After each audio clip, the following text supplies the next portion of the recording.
Hey guys! This is part 8 of What If Naruto Was an Ōtsutsuki. Hit like and subscribe if you liked this one, and also please check the author in the description. Let's start!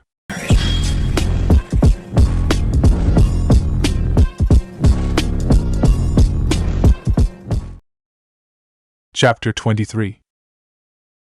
It was several weeks before Minato gave any kind of announcement to the village as a whole.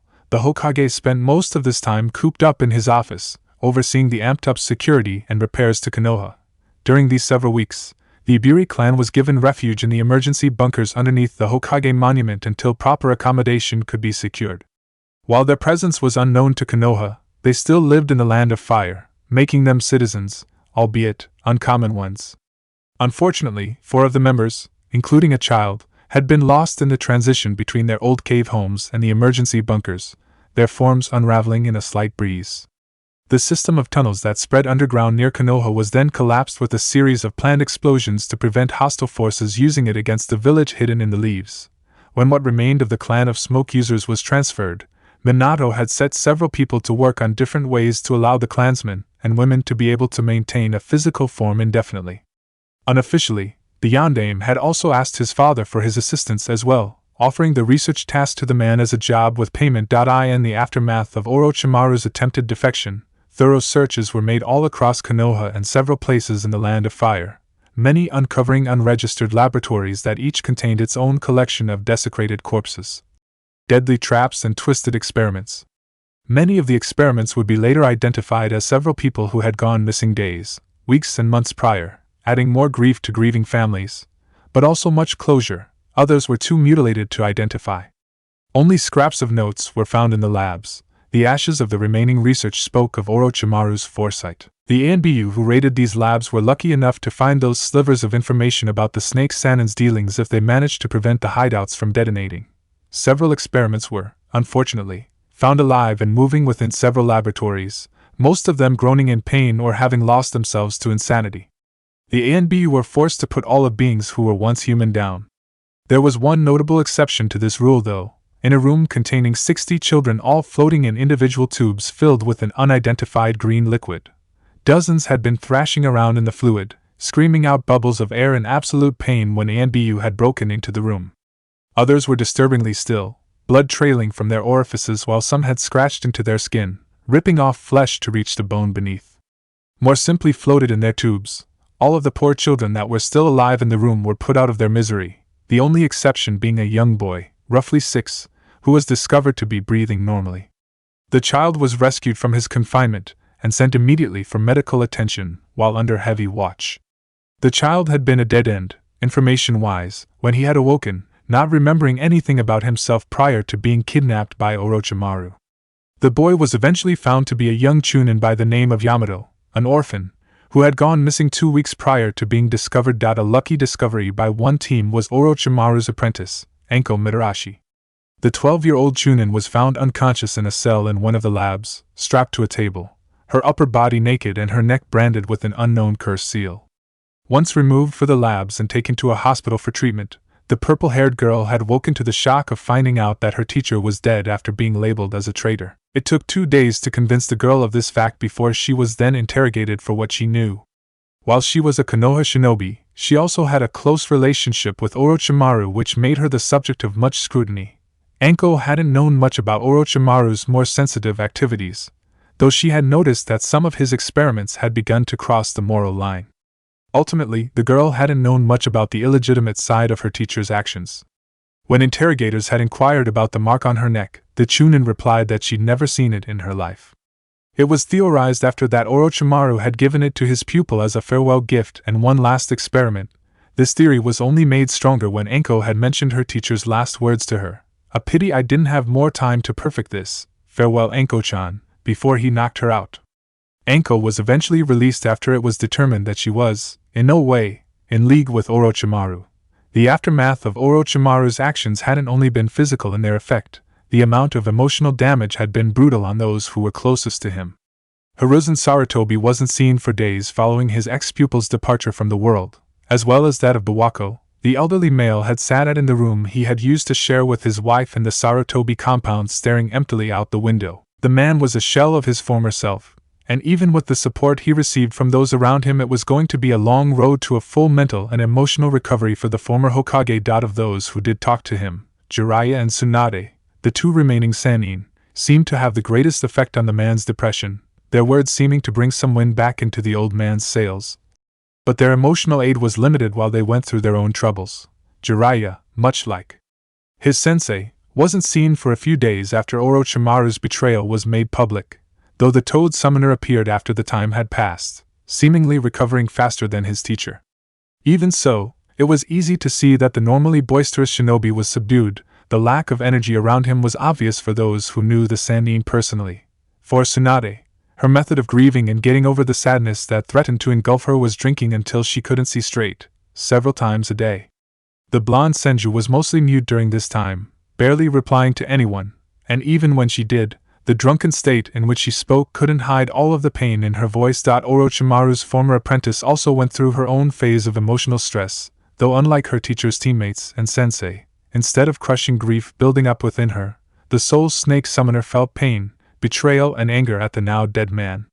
She felt used by him, she felt sickened by the fact that she was associated with him, but most of all, she felt dirty thanks to the mark he had given her. Like she had a single speck of dirt that wouldn't wash off. She wouldn't admit to anyone that she too had cried in the wake of her sensei's abandonment of her, as well as his subsequent death. He'd been one of her idols, a mentor, and a strong male figure in her life. Once she'd been released from her interrogation, the purple-haired girl had asked several higher-ranking shinobi who was responsible for killing her ex-sensei. A part of her felt robbed that she hadn't been the one to end her teacher's life, feeling like she deserved to be the one to erase him from this side of the earth. Inquiring about the identity of killer of Orochimaru only resulted in being told that the Hokage was questioning the one who had done so, and that he would be announcing their identity at a whole village announcement. To the impatient and short-tempered girl, it was too long, but there was nothing she could do. Throughout the time that the repairs in the village of Konoha continued, Naruto thought about what his son had planned to tell his village. He thought about what his son was going to say, he thought about how it would truly affect him. What he came up with was nothing he hadn't thought of before. He would be affected almost insignificantly. Revealing the swift-release chakra nature to the world would do very little, in the end, to disrupt or change anything that he did. There would be people that would kiss up to him, both because of his bloodline and because of his relationship to Minato, but it was nothing that he couldn't handle, and he had already known that the latter would happen eventually should the news of Minato's parentage become known to the wider public. Though on the other side of the spectrum it would cast the eyes of Konoha's enemies onto him. They'd observe, take notes, and if they thought the opportunity had presented itself, strike. Not that they would succeed in anything, truly, the other villages were nothing more than mosquitoes as far as Naruto was concerned. The major issue that he had with Minato's idea of divulging the information to the general populace was that, after over 3 millennia of hiding his identity, skills, and past, it was hard for him to let go of such knowledge. Naruto had become secretive, there was no other way to put it other than bluntly.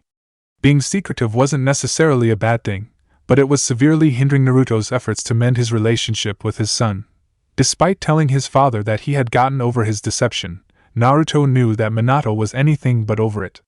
The recently repaired picture frame that was their relationship was seriously fractured, close to breaking once more, and Naruto knew that it was mostly his job to fix it. It had been his secrecy, his deceit, his lies, and his reluctance to trust in Minato's judgment that had torn at his connection with his son, and while the white-haired man knew his son had to see his reasons for doing so, he knew that it was his duty to pick up the pieces. Restoring Minato's memories went a long way to collecting some of those pieces, that much Naruto was sure. His son had come out of his bedroom that day with an invisible weight lifted off his shoulders, and would spontaneously break out into smiles in seemingly the most random of moments.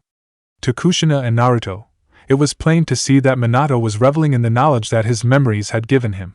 Trusting in his son's actions was part of the reason that Naruto was allowing Minato share the information that he wished to. The other was the fact that he had to look at this current situation from his son's point of view. Minato took his job incredibly seriously. His devotion to his village and willingness to sacrifice himself and his future with his family spoke more than words ever could about his commitment to the position of Hokage. In hindsight, it was painfully obvious that Minato would have never gone against his village in the way that Naruto had suggested. The blonde loved the village and his position too much for that.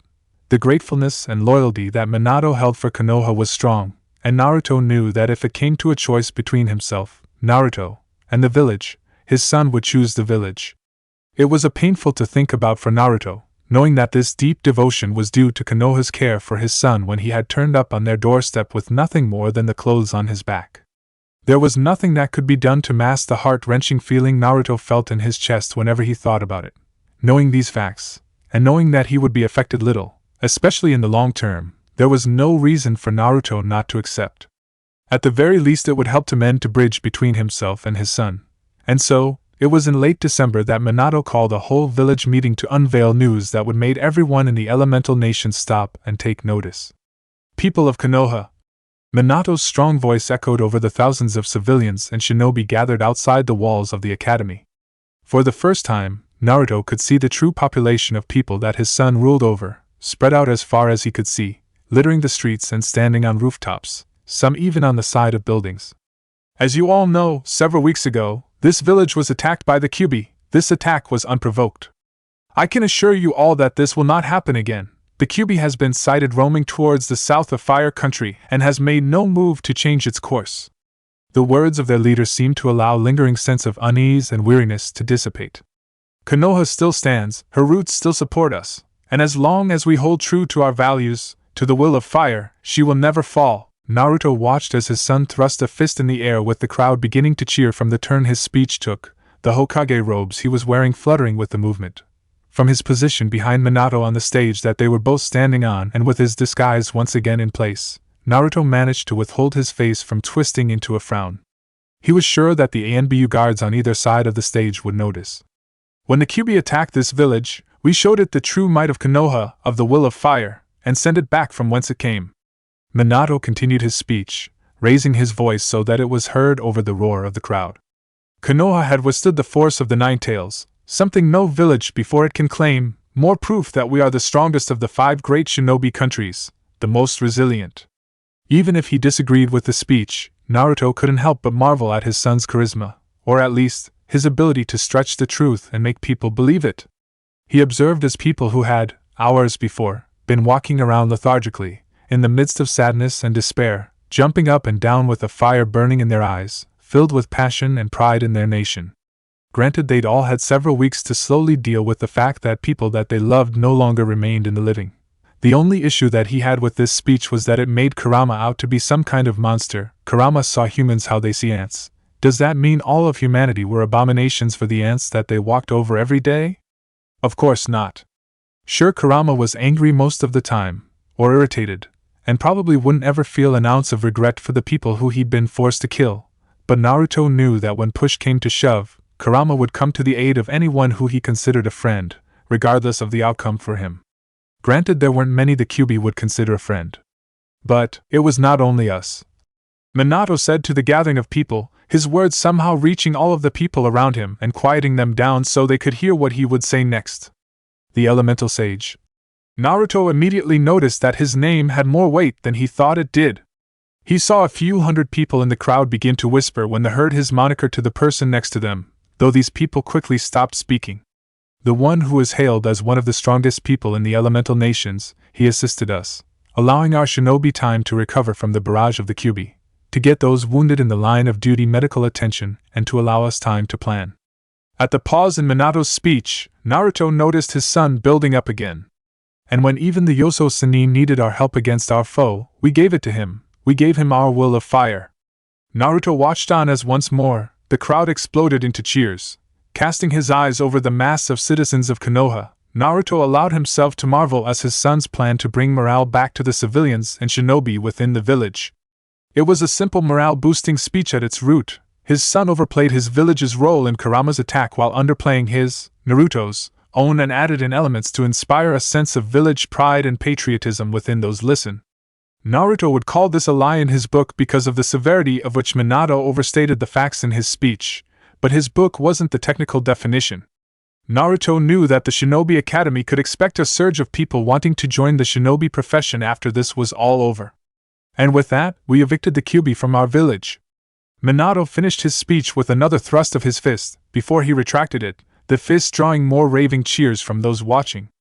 Minato waited for the gathering of Konoha citizens to quiet naturally, which didn't take long when people noticed him waiting. Even so, Minato began, his voice noticeably more solemn than before. We lost many people to the Kyuubi, friends, family, those that we cherished and people who didn't deserve their fate. For now, let us take a moment to remember those that we've lost. Naruto only managed to get a quick look at the people who crowded around the academy before he lowered his head, following the actions of his son that was mimicked by those that had gathered, another example of the influence his son had. It felt quite strange, mourning for people that he didn't know nor did he care about, to be honest. The majority of the people before him were complete strangers. The minute went by incredibly slowly for Naruto, but eventually it was over, and the people once again raised their heads from their remembrance, Minato doing the same. Their sacrifice wasn't in vain, Minato announced to the village that remained quiet. Their legacy, their memories live on in those of us who remain. We carry their spirit, as well as our own. Minato allowed for another pause before going on to another topic of his speech. As I'm sure most of you are aware, Orochimaru of the Sannin was killed several short hours after Kyuubi was pushed from our borders. No one made a sound as Minato went on, civilians wanting to know who would kill such a well-known shinobi, while the shinobi themselves were wondering who could have the skill to off a member of the Sannin. This was the resultant operation to eliminate those inside of Konoha who would do her harm. Orochimaru was found to have been performing illegal experiments on shinobi and civilians alike, on those from Konoha, and those native to other regions.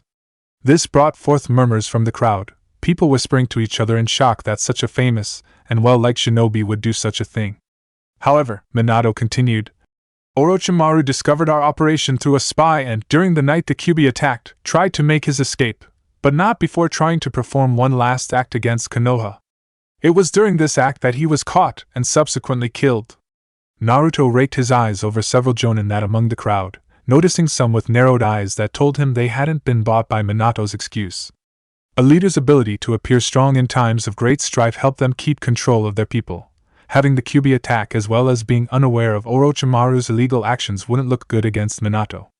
Only shinobi of higher ranking than others would be made privy to truth, that Orochimaru had tried to kill him. After that, the information would be sealed and archived, to be read by ANBU or high-ranking ninja.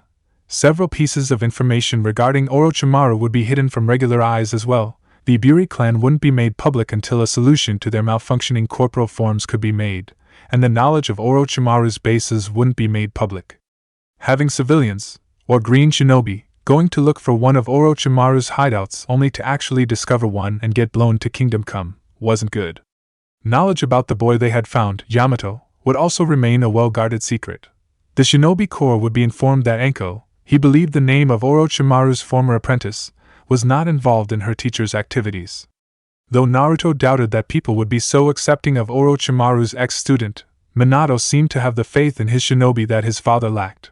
Naruto had also wondered how Minato would manage to explain away some of the abilities that he'd shown during his tangle with Orochimaru, particularly his manipulation of chakra to make a bow staff. Minato had simply told him to do nothing. Those who had seen it would suspect that it was some sort of secret technique and leave it at that. There were plenty of shinobi who would never tell anyone, not even family, of how their personal jutsu worked. Those who had seen his ability to manipulate chakra would assume that it was something like that when no comment about it was made. Legend of who killed Orochimaru brings me to someone very special to myself. Naruto. Said man snapped his head upwards when he heard his name being called, unaware that Minato had continued speaking while he had been lost in thought. His son had now turned himself sideways and was gesturing with his hand for his father to come forward and stand at his side. Doing so, Naruto came to a stop beside his son and found the attention of thousands of people centered solely on him. It was incredibly unnerving to have so many sets of eyes trained on him, analyzing him. The person next to me is Naruto Namikaze, Minato revealed to a now shocked public. He is my father, and the person who ended the life of one of Konoha's greatest traders. While repairs were being made from the destruction caused by the Kyuubi, or Kokimaru, in one last action against myself, tried to kill my father in a deed done purely in spite.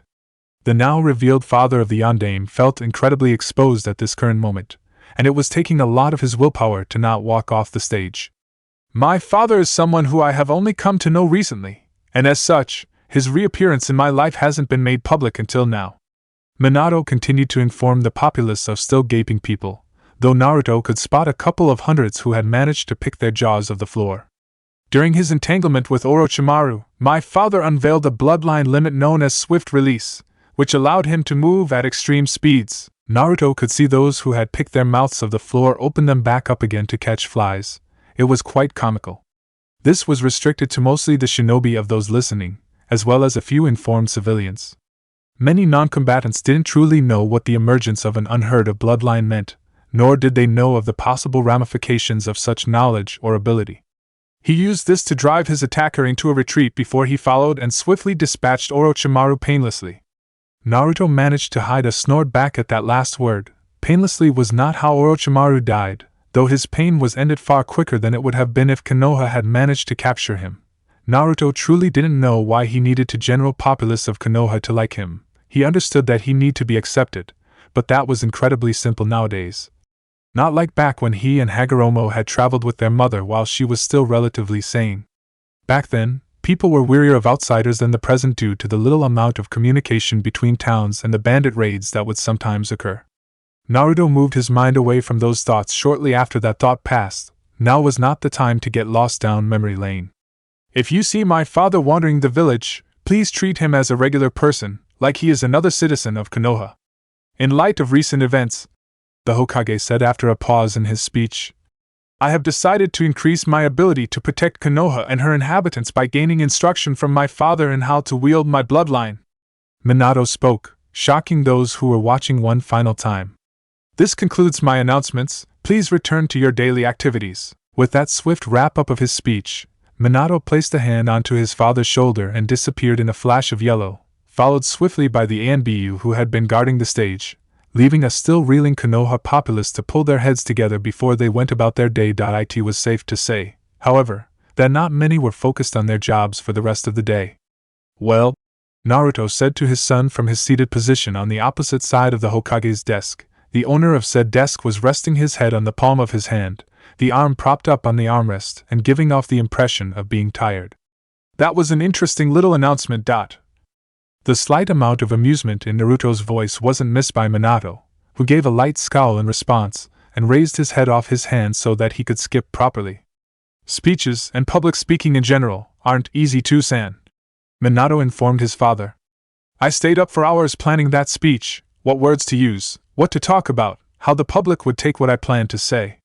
The white-haired man shook his head in response. I never said it was, it's just that your speech was less about informing the public about what happened and more about boosting morale and the general mood for Konoha than anything, Naruto said with a shrug. That's because it was, the blonde replied. This didn't surprise Naruto. The civilians of Konoha aren't required to know about shinobi affairs, and enlightening them would do no good. It would most likely cause them to panic at the knowledge that there was someone alive capable of controlling the Kyuubi, as it would to most shinobi. That's why the information about the night the Kyuubi attacked will be restricted to a need-to-know basis, period. Minato allowed his gaze to rake across the room. There were no ANBU within the room, having asked them to wait outside after sending one of them to fetch two people. A silencing barrier around the room would keep any eavesdroppers guessing about what was going on in the room. The amount of people who will know what actually happened that night is less than 10. Jiraiya, to allow his spy network to look out for anyone with description of the Uchiha who was controlling the Kyuubi, Hiruzen, as my advisor, Shikaku Nara, as Jonin commander, Kasai, as ANBU commander, and perhaps a few other important individuals. None, however, will know of your involvement, except perhaps Jiraiya and Hiruzen. Naruto noticed a small twitch on his son's lips at the mention of the name of his predecessor. Minato hadn't been happy that the elderly Sarutobi had known about his father's identity before him, but had let it go after learning that Hiruzen himself had figured it out. The fact that the Sandaime was currently going through a rough time, with Orochimaru's death along with that of his wife's, also helped in Minato's forgiveness. Are you sure you said everything you wanted to earlier? Naruto asked his son, changing the subject. Yes, Minato replied with a nod after a moment of pondering. I've said everything I needed to be said while reinforcing morale within the village and reinstalling some confidence in its populace. All other information would cause actions influenced by panic or stupidity. Lower-ranking shinobi may search for any of Orochimaru's bases that we may have not discovered yet, believing that they could get a promotion from their discovery. The Hokage released a breath through his nose and his turned into a look of sadness. As much I want to show the world how much I love Kushina-chan and little Koji, I know that they would be used against me should word of their existence reach the other nations. Even some of the less savory people in Konoha might not be above attempting to gain leverage against me. Naruto felt a frown appear on his face at the mention of those less savory aspects of Konoha and made a mental note to ask his son more about them. Spreading the word about the masked man is obvious, Minato continued, not allowing his inability to public express his love for his wife get him down. The Iburi clan aren't ready to be merged into the regular population just yet. They'd fall prey to any number of things due to their fragile forms. Speaking of that, have you had any luck? Minato inquired to his father, having given the man the task of helping the Iburi clan as a kind of job, knowing that Naruto would eventually need money. However, with his memories restored, Minato knew Naruto had some money stashed somewhere, because he never saw his mother or father work at all. It made the Hokage wonder if he had some kind of hidden way somewhere, like a bolt hole that some missing nin kept. Knowing that his father could use swift release, it wasn't that hard to imagine that Naruto would sprint out of the village, grab some money, before sprinting back, all without detection due to his speed. Almost, I've never had to design a seal that to deal with that particular problem before, Naruto admitted, somewhat annoyed that it was taking as long as it was to come up with a solution. The way the Iburi clan turned to smoke was exactly like how he was able to transform his body into any element he could wield, by flooding his body with chakra. The unfortunate side effect of this technique was that, unless one had a tight control of their chakra, they would unintentionally bleed the energy, giving it off like a flame does light. Eventually then, the user would run out of chakra and have to either pull themselves back together or allow themselves to dissipate. Naruto theorized that the sudden dispersion of the Iburi clan was due to their lack of emotion control. The fear they feel when wind blows next to them causes a spike in their smoke-natured chakra that inadvertently makes them oxidize their bodies, and since they aren't in control, and therefore can't pull themselves back together, makes them so slowly disperse as they run out of chakra. Unfortunately, the type of emotional control required was impossible without drastic measures. The Iburi clan would naturally be afraid of strong winds for the possibility they had to make them dissipate. This led their only option to be perfecting their chakra control to the point that, if their bodies did disintegrate into smoke, they would be able to hold the form together instead of being blown away in a wind. Naruto's idea was to draw up a seal that would keep all of their chakra contained within their body, preventing them from oxidizing, but also from performing any kind of technique that required chakra to be expelled. This would allow the Iburi to keep their form while they, hopefully, gained the control necessary to be able to hold their forms without the need for seals. It was slow going though.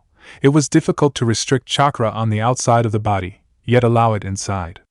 One could compare it to trying to completely freeze only the top layer of skin and not the entire body. But Naruto was sure he was slowly getting there. Take your time, Tsu-san, Minato told his father calmly. I'm sure that you'll create the seal eventually. Worst comes to worst, the Iburi clan will have to practice their chakra control indoors until it's sufficient enough to maintain their form, like you proposed originally. Naruto withheld a sigh before focusing back on his son, his disguised white eyes staring into the blue eyes that reminded Naruto so much of his wife. He knew his frustration was unwarranted. He was currently working on a seal that was, essentially, contradicting itself by restricting the use of chakra, yet also allowing it. These kinds of seals were for those that had an analytic mind when it came to Fuinjutsu and a wealth of experience to go with it, as these kind of seals had a tendency to explode at the slightest mistake. Not that all sealing arrays wouldn't do that, it was that these ones were larger. Much larger. Perhaps arrogance was the reason that Naruto expected himself to be done so quickly. A seal master, someone who had spent their life dedicated to the art of Fuinjutsu, would take anywhere between 6 months to an entire year to complete what he was trying to accomplish in less than half the time. But damn it, he'd had millennia to master the art of sealing, millennia to spend studying the intricacies of the art. It was incredibly frustrating to suddenly have to spend so long on a seal after spending seconds on others, hours at most. Are you ready to speak with Jiraiya-sensei and Tsunade? Minato questioned, breaking his father out of his internal musings. I could call them to my office now if you prefer to get it out of the way. I brought Jiraiya back to the village and gotten him to stay a few days for solely this reason. This time, Naruto did release a sigh and ran a hand down his face. He was not looking forward to the reactions of his two former students. Jiraiya, he could slightly predict, the pervert would either be shocked at the revelation or would pout for ages about how Naruto had walked right in front of him. The father of the yondaime wasn't naive enough to assume that there wouldn't be anger from Jiraiya or Tsunade, because they would hold a lot of it. For disappearing after their training was over without a word, for the death of their teammate, perhaps even blaming him for the death of those that had been closest to them, though Naruto felt like this was an extreme reserved for the senju of the two. As far as he knew, Jiraiya wasn't like his female teammate. Tsunade's actions to revealing himself to her was far less predictable than with her male teammate, especially when one considered that he was meant to be her godfather. Had Orochimaru not died recently at his hand, and had she not held such resentment for Konoha, misplaced as he thought it was, perhaps Naruto could have foreseen how Tsunade would have handled the information that her godfather was alive. Now though, he didn't know if she'd punch him, hug him, simply ignore him, or any other outcome. It was out of his control. Yes, Naruto responded eventually. I'll talk to them. Rubbing his eyebrows with his hand to stave off the headache he could feel coming on. His mood was already souring just thinking about what was happening. He might accept it, but he wouldn't like it. Good, Minato said a bit too cheerfully. I thought you'd say that, so I ordered my ANBU to retrieve them both after my speech and bring them to my office before it even began. Naruto's growing headache upgraded into a migraine.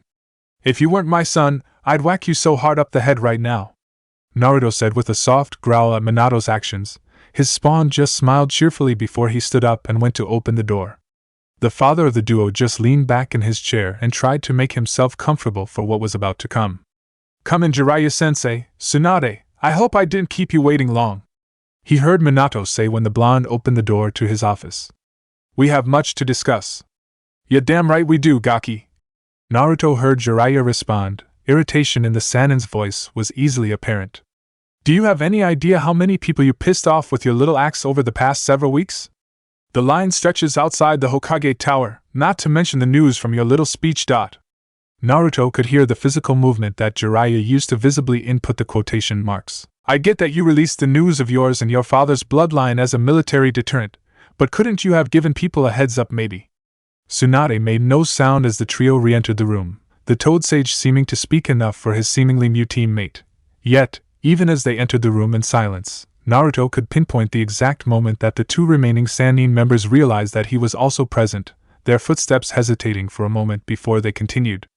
The eldest in the room making no move to turn around to greet the two newcomers as he felt them come to a stop on either side of him, both keeping a significant distance from his side. Minato made his way around his desk and once more planted himself in his seat, a small smile coming to his face to try and diffuse the rising tension in the room. A subtle slip of his hand, that all occupants noticed, reactivated the silencing barrier that had been broken when Minato had opened the door to his office. Thank you for responding to my summons. Minato began only to be waved off by Jiraiya. It's no problem, Minato, my research is scheduled for tomorrow anyway. A lecherous grin formed on the sage's face at his words while a threat in the form of a short grunt from Tsunade quickly wiped it off. The slug summoner in no mood to deal with teammates' perverse ways, she'd need a drink to even think about thinking about it. To help move this conversation along quickly, I asked for you both here because Tu-san has something to say to the both of you. The yondaime then turned his gaze to his sire, expecting him to speak first, but before he could, Jiraiya opened his mouth. If he's apologizing for Orochimaru's... The Konoha shinobi hesitated before continuing, the slight hesitation showing how much he was still not over his former friend's fate yet also how far he'd come. Death, he continued. Then don't. While he was my teammate and friend, Orochimaru chose his path. Jiraiya released a breath and let his head hang slightly. I just wish I could have talked him from it if I had known earlier. Tsunade said nothing, yet her turned head was all that was needed for the males to see that she wasn't over her teammate's demise either. The crossing of her arms and clenching of her fists didn't go against that theory either. Actually, Minato cut into Tsunade's rapidly decreasing mood. That wasn't what my two-sen wishes to say. The Hokage looked between the two Sannin members before focusing on the man in between them. Two-san, if you will. Naruto released a breath of air before pulling himself out of the chair he was seated in and walked to one side of the room. Turning around, with the attention of the three other occupants of the room on him, Naruto allowed his disguise to partly fall. His hair turning to its natural white from the black it was previously, purple eyes merging from eyes that were once green. Naruto didn't have to look at the Sannin to know they were both shocked. Their quite loud gasps were more than enough, but he looked anyway.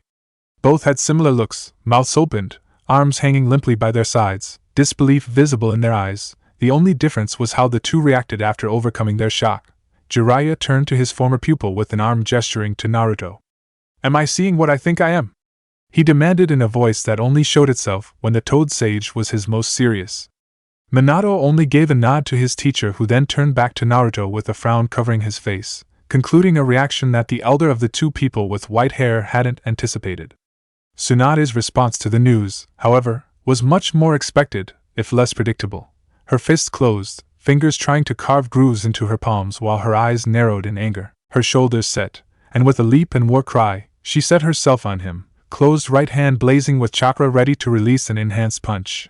The echo of flesh hitting flesh echoed around the room, and a small shockwave expanded outwards from the two as Tsunade's fist was enclosed by Naruto's palm, the latter of the two not moving an inch. Naruto's eyes narrowed to match his goddaughter's as the female struggled to move the male. "Had you not used chakra, I would have let you hit me, dash!" Naruto stopped speaking and slid backwards as the Senju let loose a low growl and thrust forward with her other fist aiming to take his head off. This time, Naruto retaliated, grabbing Tsunade's left fist, which had been aiming for his face, with his right, and dragging it over to that same side with deceptive speed. With the momentum of the movement that was forced upon her, the granddaughter of Hashirama Senju had no room to dodge as the hand that had latched onto her left wrist detached and planted itself onto her face, pushing her backward. The sudden tug forward followed by the swift push backwards threw Tsunade off balance, the different amount of force exerted in both motions making it difficult for her to regain her poise. Without that balance, she couldn't stop her body falling back and her head colliding with the floor of the Hokage's office so hard it made her see stars for several moments. "As I was saying," Naruto continued as if nothing had happened and he wasn't crouched, holding Tsunade's head down. "Had you not used chakra, I would have let you hit me, but you did. If that hit had connected, and I wasn't who I was, you would have killed me. That's the point." The Senju female gritted out from behind Naruto's hand. The godfather of Tsunade didn't respond immediately, but stood up from his crouched position beside his godchild, removing his hand from her face. Naruto backed away from the blonde Sannin member, lest she be tempted to hit him again merely from his close proximity. "Grow up," Naruto told the Senju, his comment causing Jiraiya's eyes to widen at the words, and the response his teammate would give.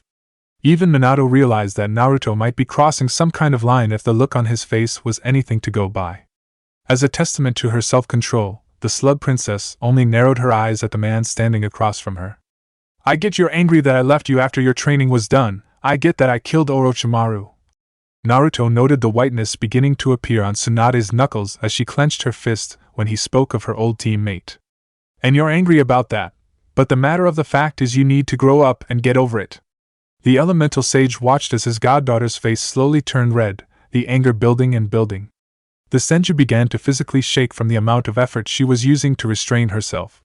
Seeing that she needed on final push, that tiny bit more to tip her over the edge, Naruto gave her that push. "You shouldn't waste your time thinking about Orochimaru, he's just a traitor, dash." Anything more that the father could say was cut off as Tsunade leapt at Naruto with a primal scream and fist alight with chakra, ready to pulverize him into oblivion should they hit. And Naruto let them. Blow after blow, punch after punch, Naruto allowed strength that could break mountains in half rain down upon.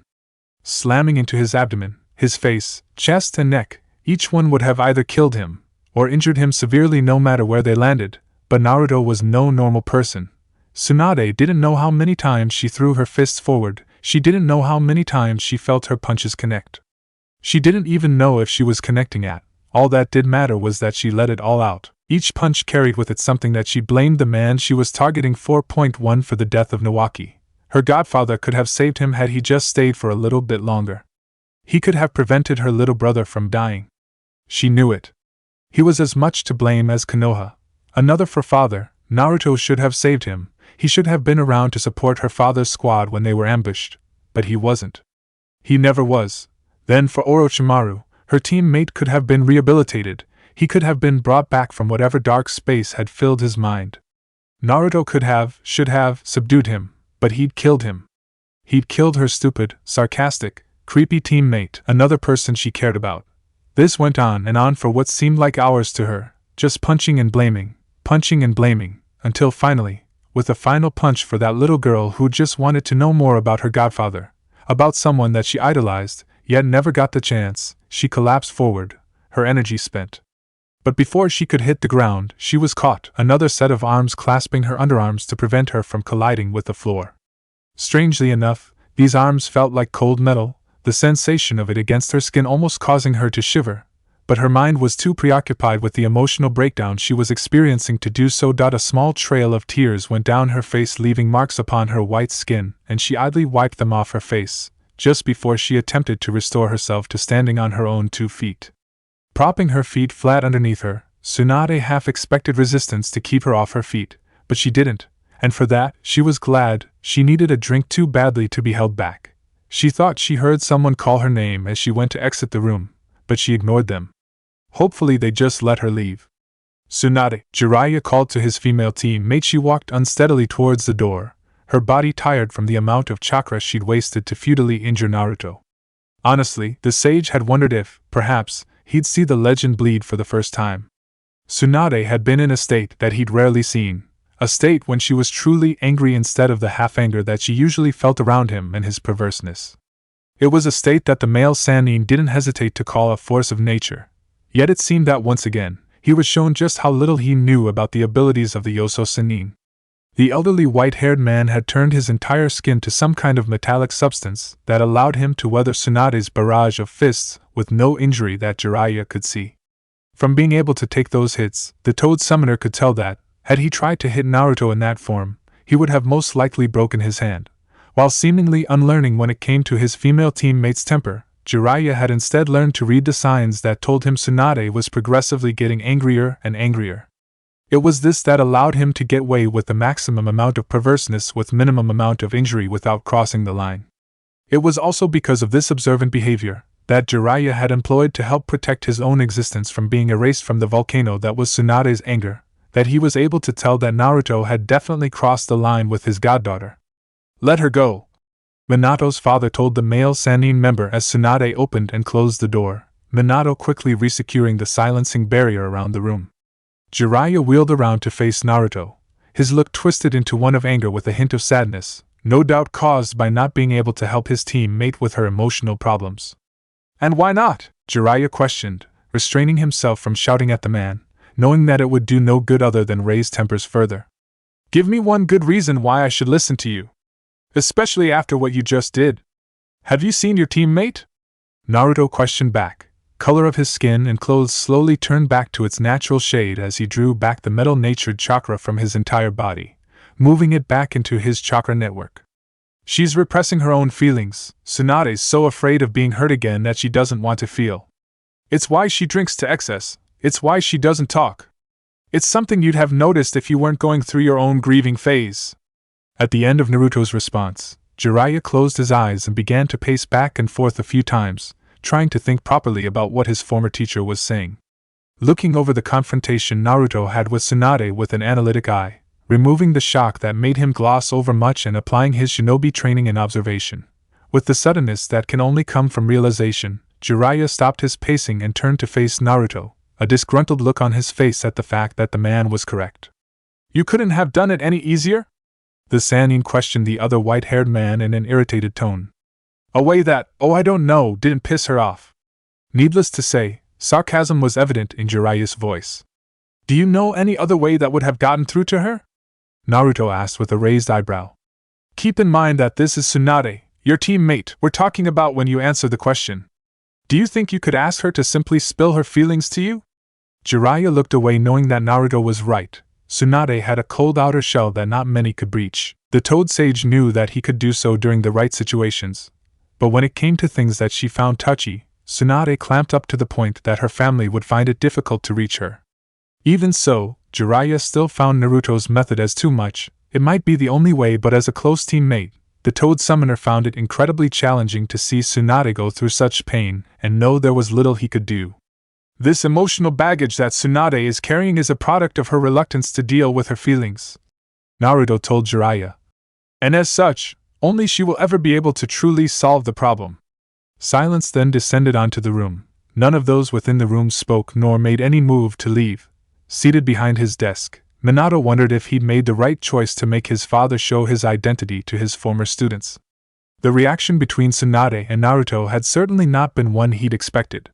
Granted, Tsunade punching Naruto, he'd slightly suspected happening considering the Senju's temper. The rising emotions was certainly not. Minato had never known that Tsunade held such anger and rage at his father for leaving her. The Hokage restrained the urge to bury his head in his hands. He was the one who'd put emphasis on Naruto reconnecting with his past students, so the least he could do was watch what he'd put in motion.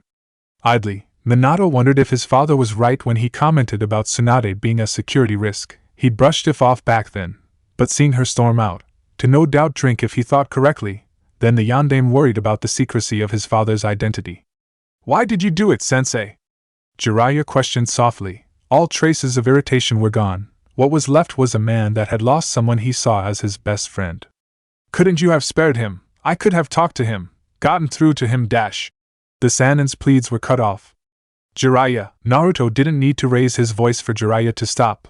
His tone was more than enough. "First of all, I'm no longer your sensei, and haven't been for some decades, so there is no need to refer to me as such. Secondly, do you truly think you could have redeemed Orochimaru?" Naruto's voice gave away none of his thoughts on the matter. "After all he's done, all the experiments, all the inhumane tortures he inflicted on others, do you definitively believe that you could have turned him from that?" Jiraiya didn't answer straight away, something which gained him points in Naruto's book, but took a few moments to think over what the purple-eyed man had said. He thought about all the tortures that the ANBU retrieval teams had managed to get evidence of. He thought about the pain that the people they were inflicted on would have to go through. He thought about just what Orochimaru was trying to accomplish when he committed those acts, and just how long the Snake Summoner had been performing those sickening experiments. Then he thought about his teammate. He thought about the person that he'd caught Tora, the Devil Cat, with. He thought about the man he fought in 2 world wars beside. He thought about the man he considered his best friend. The person he'd laughed with, joked with, trained with, learned with, experienced with, argued with and bonded with. Jiraiya mentally flipped through all the memories he could remember involving himself and his pale teammate. It was almost a minute later that the white-haired shinobi gave any sign of answering, and when he did, it was a sigh. "No," he said finally, his voice a whisper. "I can't." The disappointment in his tone wasn't directed at his deceased teammate, but rather himself. For not being close enough to be able to reach out to his pale friend, to not have noticed the signs. It was with a slow walk that Jiraiya moved to leave the room. Neither of the other occupants made to stop him, instead allowing him to slowly make his way to the door, knowing that, much like his female teammate, Jiraiya would need some time alone as well. Just as he was about to place his hand on the handle, the Toad Summoner paused, and turned his head slightly to the side. "I know it doesn't look it," Jiraiya commented, his turned head focusing solely on Naruto. "But I am glad to see you again, Naruto-sensei." With that, the door clicked as the handle was pushed downwards. Jiraiya then opened the door and exited the room, shutting the entry to the Hokage's office with another click. Minato rubbed his hands up and down his face. This entire meeting had gone all wrong and hadn't turned out anything like he had thought it would. Tsunade suffered an emotional breakdown and stormed out to some bar, and while Jiraiya's reaction was slightly positive, the Hokage could tell that the white-haired Sannin wasn't going to be buddy-buddy with his father anytime soon. The yondaime shook his head. Perhaps he should have listened to his father and simply let Tsunade and Jiraiya retain their ignorance when it came to his Naruto's identity.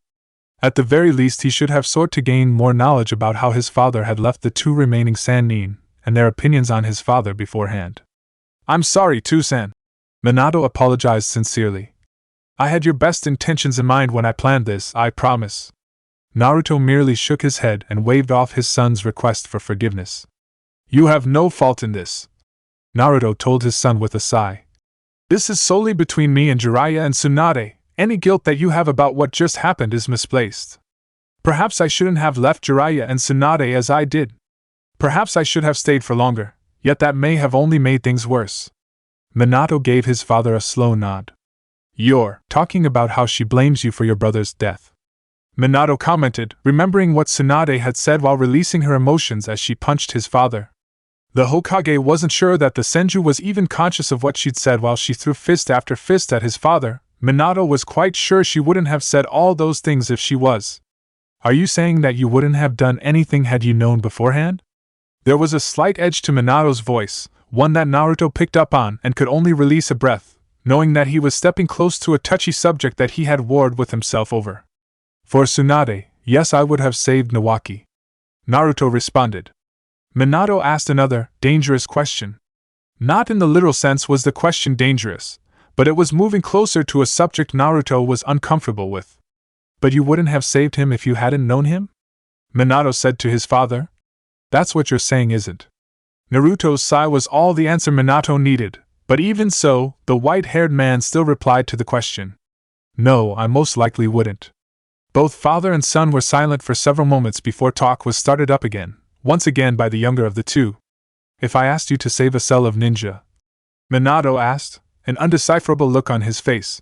That had been captured by enemies in a fortified position, Jiraiya, Tsunade, and all my other higher-ranking shinobi unavailable. Would you? The cell comprised of 3 newly minted genin and their jonin instructor, and I had verified evidence that they were being held under torture. Would you save them? The hard look in the Hokage's eye told his father that he was expecting an answer. Naruto closed his eyes and released a breath that spoke of how he felt with Minato's question. His son had finally touched upon the subject that Naruto was uncomfortable. His own interaction with larger world. Did Naruto interfere with world to a larger degree more than necessary because he had the power and thought that humanity was doing it wrong? Did he have the right to make lasting changes to a world that he should have long since left? Naruto knew that he made more of an impact on the elemental nations than he would have liked as the Yoso Sannin. Granted, he'd been under the effects of a deal when he'd done most of what he had, the only exceptions being his defense of Uzushio and the destruction of the Land of Sky. Many would think that, because of those instances, it gave him free rein to interfere as much as he wanted. Naruto, however, saw things differently. He'd already lived a life, hundreds of times over in fact. Did he then have the right, as someone who should be deceased, to interfere in the lives of those who were still living? Another thing that kept Naruto from helping was that he was genuinely afraid of what could happen should he majorly interact with world. Hagoromo had attempted the teacher approach, instructing mankind how to use chakra for ninshu and attempted to lead them to brighter future of understanding and peace. Yet, in the end, not even a century after his death, violent ninjutsu would spring forth from Hagoromo's peaceful creation. His mother had tried the militaristic approach, uniting the world under one banner with her might, but she was eventually corrupted by the power she wielded while her mind was slowly twisted, and the people she had unified slowly began to fear Kaguya and her wrath. The other side of this coin was that Naruto was, at heart, a good person, or at least he would like to think so. The last living Otsutsuki knew that he had broken his rule of non-interference before. He's changed the courses of nations, removing corrupt men from power to give countries the chance to create a new life for itself. Those times, however, involved the assassination of a single person, and once he was done, he'd leave the nation to their fate, for better or worse. Naruto has also breached his rule because of his emotions. The simultaneous defense of Uzushio and Seiken along with his annihilation of the Land of Sky were both instances where his feelings of protectiveness of those he considered family, albeit extended, and anger had overridden what he believed was the right thing to do. Both of those situations left Naruto wondering if his bendable rule of non-interference was worth keeping. All in all, just thinking about whether or not he should interact with the world on a large scale just left him confused and nursing a headache. I don't know, Naruto answered, both to Minato's question and his own internal one. Sensing that Minato might take what he was saying the wrong way, Naruto continued speaking. Had Koji been one of those imprisoned, or Kushina, I would. Much like I know you would get up from behind that desk of yours to do the same had it been either of them, regardless of whether you had enough shinobi to rescue them or not. Minato stared into Naruto's eyes before he looked away. I think that's enough for today, you're free to go. Minato dismissed his father without look at him. Naruto felt a pinch in his chest at the action but complied. Saying a final word of farewell to his son, Naruto turned around, restoring the genjutsu to hide his features and moved towards the door. Just before he opened it, and left the office in a blur of speed through the use of Jinten to escape the people he knew were piled outside the door, Naruto had a final thought. I need to stop talking about ideologies and philosophies with Minato. Nothing good ever comes from it. Chapter 24. Why are you here, Naruto? The asker of the question hadn't turned to greet him, not that Naruto expected Hiruzen to turn around, though he did notice the Sandaime twitch when he had entered the room. Perhaps the Sarutobi wasn't as unresponsive in his current state as many people suspected. Either way, Naruto didn't answer the man's question. Instead, he walked towards where the former Hokage was seated on the side of his bed and sat down next to him, joining the elderly man in watching the trees of the forests of Konoha have their leaves ruffled by the wind. Neither man said anything for several minutes, both seemingly content in watching as nature acted by itself, unmolested by human hands. The only sound heard in the room was the calm rhythm of the two men breathing, their chests expanding and contracting. "I know what you're going through," Naruto said to the man beside, not taking his eyes away from the window. Hiruzen did the same. "When I lost my family, I felt like there was nothing left for me in the world. I spent days simply watching and wondering if I could perhaps spot a new meaning for myself within nature itself. Several times during this period, I contemplated suicide." The confession caused Hiruzen to turn to the other occupant of the room with a startled expression on his face, finding incomprehensible that a man of such power could entertain such thoughts. Still, Naruto's gaze didn't waver from the vista. "So badly did I want to rejoin those that I love. The guilt ate at me, knowing that I could have done something. I felt shame, I felt weakness, and I felt disgust with myself. Do you want to know what drove me through those times?" Naruto asked Hiruzen, who was still staring at him. Naruto answered without waiting for an answer, the question being rhetorical. "Knowing that my wife wouldn't want me to see my end like that, knowing that she knew I was stronger than that, knowing that she expected more from me, so I planned to live out my life, and when my time on this earth finally expires, I'll be able to greet my loved ones with open arms, and my reunion with them will be all the sweeter for it." The Sarutobi clan head watched the one he considered a friend for a few moments before he turned back to the window and the forest outside. "I've gone through this pain before, Naruto. I'm not a child," the Sandaime softly told his successor's father. "You've gone through the pain of losing your wife before?" Naruto replied, still not turning away. "The pain of losing someone you considered a son?" Hiruzen's head, which had been drifting down at Naruto's first sentence, snapped up at the second, his gaze turning towards the disguised man's face. "Don't act so surprised. I don't need to be one of your Yamanaka to know that you were close to Orochimaru, more so than either of your other students." Hiruzen let out a sigh.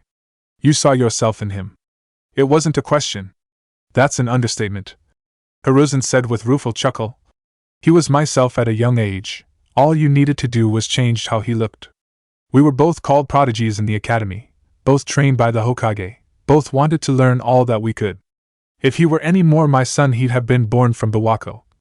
The former Hokage's voice immediately quietened at his wife's name. "Am I a bad teacher, Naruto?" "No," Naruto replied, seeing where Hiruzen was heading. "Orochimaru's choices are his and his alone. I don't know much about the way your genin teams and such work, but I do know that you had released yours from your teachings. In my book, that means all their decisions are a reflection of themselves, not anyone else." Pausing, Naruto went to drive his point home. "Did you intend for Orochimaru to use your teachings for what he did?" "Of course not," Hiruzen answered immediately. "Then you've answered your own question. Orochimaru chose his own actions, no one else. You did all you could to guide him down the right path, but in the end, we all chose our own destinies," Naruto told the former Hokage. Allowing for Hiruzen to get this stuck into his skull, Naruto took a moment to focus on the scenery visible through the window. It was a wondrous sight. Naruto was willing to bet that it was also most likely Biwako's favorite if Hiruzen was spending so much time staring out at it. "I won't pretend that I knew your wife well, Hiruzen, but you did. What would she want you to do?" Naruto inquired, finally turning away from the window to face the Sarutobi whose room he was occupying. "She wouldn't want me to mope around," the Sandaime responded eventually, but shook his head and looked straight into Naruto's eyes. "It still hurts though, Naruto. She was my wife, someone I loved with all my heart, and the mother of my children. How can I go out there and pretend everything is fine?" "You don't, Hiruzen," Naruto told his physical elder simply. "It will always be there, that hole in your chest that tells you you've lost someone special. All you can do is live your life knowing that one day, the two of you will be together again." The former Hokage turned back to the window, Naruto doing the same, and didn't say anything for several moments, seemingly contemplating the dark-haired man's words. The sound of calm breathing then descended once more onto the room. This time, however, the silence only lasted a few seconds before Naruto go up. He'd said all he could to the elderly Sarutobi. All that remained now was for Hiruzen to decide what he did. Moving towards the door, Naruto was just touching the handle when the room's, now sole, owner reached him. "Thank you, Naruto," Turning around, said man found Hiruzen turning to face him, a small smile on his face. Your words. Minato's predecessor trailed off for a moment before continuing, seemingly starting a new sentence. The pain isn't gone, but it seems lighter now, that little bit more bearable. Thank you? Naruto returned Hiruzen's small smile with one of his own. I can't let someone I considered a friend wallow in such a state now, can I? Hiruzen's smile seemed to increase in increment at that. It was the first time he'd heard Minato's father say such a thing. You consider me a friend? The Sandaime asked. Hiruzen knew that Naruto was a hard person to get close to. His attempts to befriend the man for the past 10 or so months were more than enough proof of that. He knew that he saw Naruto as a friend, even if that feeling wasn't reciprocated. Yes, Naruto replied with a semi-dramatic sigh. It appears that your numerous attempts finally worked. You may have wormed your way under my skin. Hiruzen let loose a small chuckle at his friend's words, knowing no insult was meant and inwardly happy that he'd finally gained a connection with the man. Seeing that the Sarutobi clan had seemed to be visibly mending, Naruto continued on his exit from the room, having said all he'd come to and having succeeded in helping his friend, something he'd not called anyone for a long time. Goodbye, Hiruzen, Naruto said as he opened the door and left the room. Goodbye, Naruto, he heard his friend softly reply just as closed the door. A smile, a genuine one, appeared on Naruto's face as he walked away from the room of the Sarutobi clan. Head.it felt good to be able to call someone a friend. Anko Mitarashi wasn't someone who gave up easy. If she had, she would have never been chosen as Orochimaru's apprentice. Thought looking back on it now, perhaps it was better if she hadn't been so determined. Many times, her temper and short fuse had gotten her in trouble, as did the abrasive manner in which she approached many things. It was one of the reasons why she'd never gotten on well with the academy teachers. To her, all of them were pricks. They constantly said she had to conform to something called rules and regulations. And while as she got older she knew that this was partly true, Anko believed that a ninja was allowed to bend said rules and regulations in order to accomplish their task. This was something that a majority of the shinobi force agreed on. Unfortunately, her instructors were part of the small group that disagreed, and this clash of views often saw her serving punishments as a result. But even so, her beliefs refused to yield to those teaching her. That resolve was what had apparently caught the attention of one of the Sannin, at least, that's what he said, but with recent events, Anko was unsure if she should believe that he had caught his attention, or he merely believed she might be a good test subject and tool. Subconsciously, a hand came up to rub where her neck connected with her shoulders on her left side. Exactly where the seal that her former sensei had branded her with was located. Touching it caused a slight shiver to go down her spine, as much as she tried to repress it. She couldn't allow herself to make one mistake. The person of interest she was currently stalking wouldn't allow her to make any. Taking a peek through the leaves that concealed her, the purple-haired Chunin leaned forward on the branch she was crouching on, silently wincing as it creaked slightly with the shifting of her weight. Focusing on her target, she found him seated in a meditative position, legs crossed with arms placed on the joints that connected his thighs to his calves and his back towards her. He hadn't so much as twitched, let alone moved. Anko wasn't sure what to make of the person who killed her former teacher. She expected him to be some super strong, muscle-bound man, and that she'd find leveling the terrain with some kind of destructive jutsu in a show of his power. But what she got instead was some guy mediating. The 12-year-old knew that her teacher wasn't the strongest person in Konoha. It didn't need to be said considering he was killed by someone within said village, but even before he died, Anko had known that Orochimaru wasn't the strongest shinobi in Konoha. Looking at the person who had supposedly killed him, she had to admit to herself, she was kind of expecting more. This guy looked like he couldn't even defeat her, let alone her ex-teacher, even if he was the father of the Yondaime.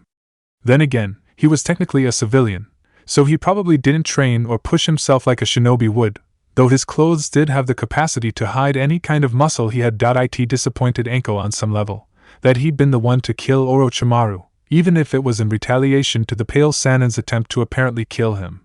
Knowing that Orochimaru could throw out the relationship he had with her like it was nothing made Anko angrier than anything before it, and she doubted anything after it would be able to top it. Her teacher threw out 2 years of friendship and companionship like it was nothing, like she was nothing. She had looked up to him, seen him as an idol and as a father figure in her life. She thought that she had actually been something to him, but it was for naught because apparently, their relationship equated to him being a scientist and her, the test subject. The way in which he threw her away with that twisted smile of his made her hatred of him burn brightly, and yet, at the same time, that way he turned around and didn't look back also made her heart clench in sadness and sorrow. It was because of those feelings, those emotions, that the student believed it was her duty, and right, to kill her teacher. But she couldn't now, and she'd never have the chance. He was already dead. Admittedly, the purple-haired preteen did hold a bit of grudge against the person meditating for taking a kill she thought was hers, even if she knew she shouldn't. Anko had no idea if there was a heaven or hell, she had no idea if Kami or any of that existed, but she sincerely hoped that Orochimaru was rotting in the latter for all the pain her caused her. She hoped that the Shinigami was feasting on his soul, if he had one, and that Yami was torturing his dark heart with the worst experiences possible. She felt a twinge in that cursed seal again. It happened infrequently. Jiraiya of the Sannin, her teacher's former teammate, had told her that they reacted according to her anger or other negative thoughts when he'd taken a look at the seal before declaring that he wasn't capable of removing the mark. Apparently the removal of cursed seals wasn't Jiraiya's forte, nor was it that of either of the living Hokages or of the other member of the Sannin, Tsunade. The Toad Summoner had promised he'd look into that particular branch of Fuinjutsu, seeing as he had the most knowledge towards this branch of Fuinjutsu, as limited as it was, but told in no uncertain terms that he wasn't making any promises removing the cursed mark. From what she'd been told, Orochimaru had also used the same seal on 9 other subjects, all of which were later found dead. This made Jiraiya hesitant to mess with the seal for fear of activating some kind of failsafe that would kill her, and without Orochimaru's notes on what that particular seal consisted of, it made it difficult to even discern what it did. Of course, Anko had heard someone, she didn't particularly remember who, suggested her activating it to see. The Chunin had quickly sworn, loudly, that she'd never use it, no matter the circumstances. She had no wish to test her luck and try out her former teacher's gift, nor was she in any rush to be some kind of test subject again. "Would you like to join me?" The question snapped Anko out of her thoughts. Turning to the source, she found herself staring at her person of interest, who still hadn't moved. "Child in the trees, come take a seat. I can't imagine that sitting on a branch for such a time would be comfortable." With her vision directed at the source, Anko could see that it was in fact the father of the yondaime who was speaking to her. Seeing that she was caught, Anko dropped from her spot in the tree, but not before deciding to correct the man. "I'm not a child, Baka," she said as she hit the ground on both feet with a solid thump. "I'm a badass." The Chunin accentuated this by giving a small smirk and pose. "You do realize I'm not looking at you, so therefore can't see whatever ridiculous look you're trying, and most likely failing, to pull off." The comment caused Anko's eyebrow to twitch as she dropped her stance, sensing the insult that was hidden within those words. "Oh yeah, well screw you, asshole," the purple-haired girl replied, pointing a finger towards the man. "You didn't even need to see it, you still got what I did." The man opposite Anko didn't rely, and it was only a few moments later, when the young Chunin thought she'd beaten the dark-haired man in their mini-verbal spar, that he responded. "I'm not going to even try to emphasize how predictable you are." The male sighed, the much less obvious slight against her causing a spike of anger to erupt within the 12-year-old. With a small growl, she leapt at the man, aiming to swing a fist at her insulter's head. Had Anko been a bit older, perhaps thought her situation through a bit more, she might not have acted so impulsively. Had Anko had a bit more wisdom under her metaphorical belt, she might not have attempted to strike at the person who killed her sensei and have expected to land a hit. With speed that she'd not anticipated, the upper body of her unaware opponent spun around, his right fist clasping her right in a grip and pulling her over his shoulder to land her on her back in front of him. Ordinarily, Anko would have fought back after being on the receiving end of such a move, regardless of who the opponent was, but the strength at which she was slammed into the ground knocked the wind out of her. For a few precious seconds she struggled to breathe back in the air that was stolen from her, coughing and spluttering at bit as her lungs demanded oxygen. When those seconds were up, Anko continued to act as if she was finding it difficult to gain air, planning to launch a sneak attack on her foe. Just as she was about to, her muscles tensing slightly as she continued to pretend, the voice of the male told her that he wasn't fooled at all. "I wouldn't try attacking me again. Next time you'll land twice as hard." Freezing, Anko tilted her head back and tried to look at the person who had spoken. Green eyes, black hair and an angular face, he looked almost nothing like the person he was supposedly the father of, yet, employing a bit more observation showed that he had the same face structure as the current Hokage. In fact, if you changed the hair and eyes, got rid of a few wrinkles, he'd look almost exactly like his son. You insulted me. I have every right to attack you, so stay there and take your punishment. Anko accused the man she was looking up at. Actually, the man corrected calmly. You insulted me first, and then when I retaliated, you couldn't then handle that, so you attacked me. A pause, and the man smirked slightly. And I handed you your ass. Oh, congratulations. The Chunin applauded sarcastically, giving a slow clap that looked absolutely ridiculous while she was upside down. You beat up a 12-year-old, you should feel so proud of yourself.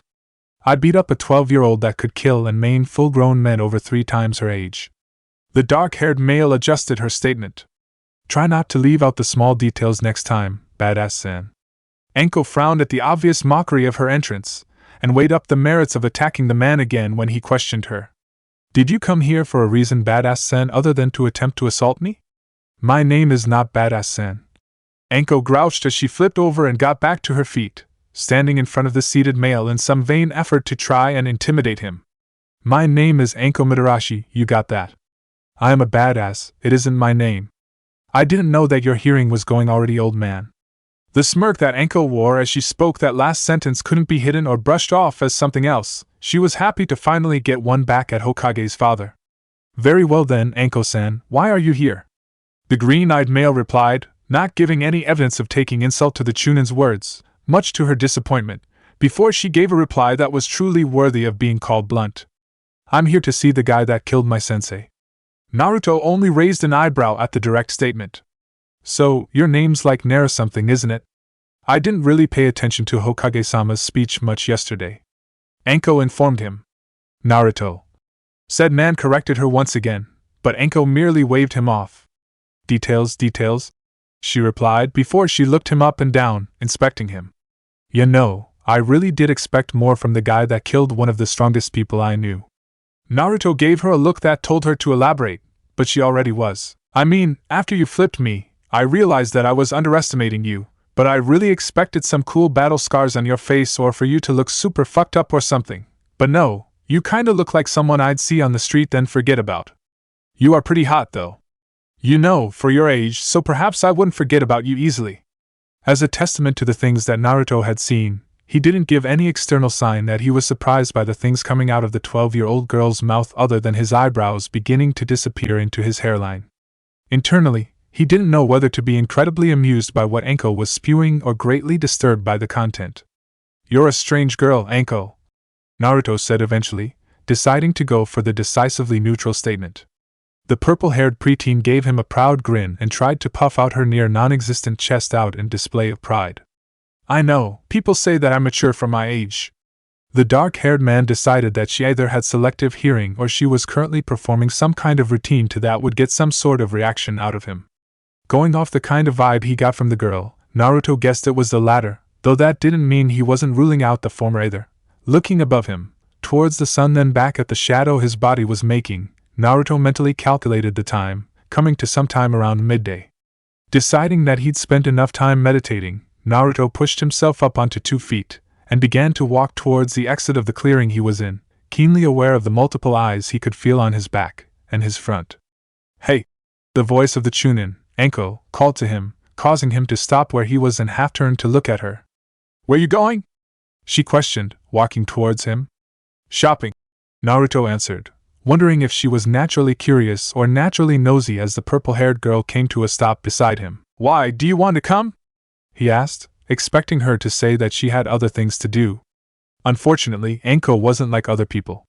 Sure, she replied, giving him a grin, before walking ahead. I got nothing better to do. Several paces in front of her male companion, Anko heard a low sigh of resignation and began to grin a little wider. She was going to have so much fun pushing Naruto's buttons. Are you sure you don't have anywhere to be? Naruto asked for what must have been the 11th time since they began to walk the streets of Konoha. People passed either side of them, and Naruto noticed many staring, some with slight awe, others indifference, and a few with anger written over their feature. Naruto wasn't sure completely, but he believed the latter was meant to be directed solely at Anko, if he'd followed those sneers to their target correctly. Yes, I'm sure, Anko replied in a deadpan voice. For the 15th time, I'm sure. Last I counted it was only 11 times, Naruto told her, but the purple-haired Chunin shook her head. Nah, it's 15, you didn't count those times when we were walking here. Naruto only sighed. It wasn't that he didn't like the girl, even though he found her annoying at times, he just seriously didn't want anyone else following him. He was very well aware of the few shinobi spying on him from the rooftops, and that was just the ones that were hidden. There were several others blatantly following him and staring as they did so. He was only glad that the civilians didn't seem to have as much time as these shinobi apparently did. You sure you don't have someone to report to? The Yandame's father asked. For the last time, no. Anko huffed, crossing her arms as the two walked towards the markets. I told you, I was an apprentice, she said, stressing the word.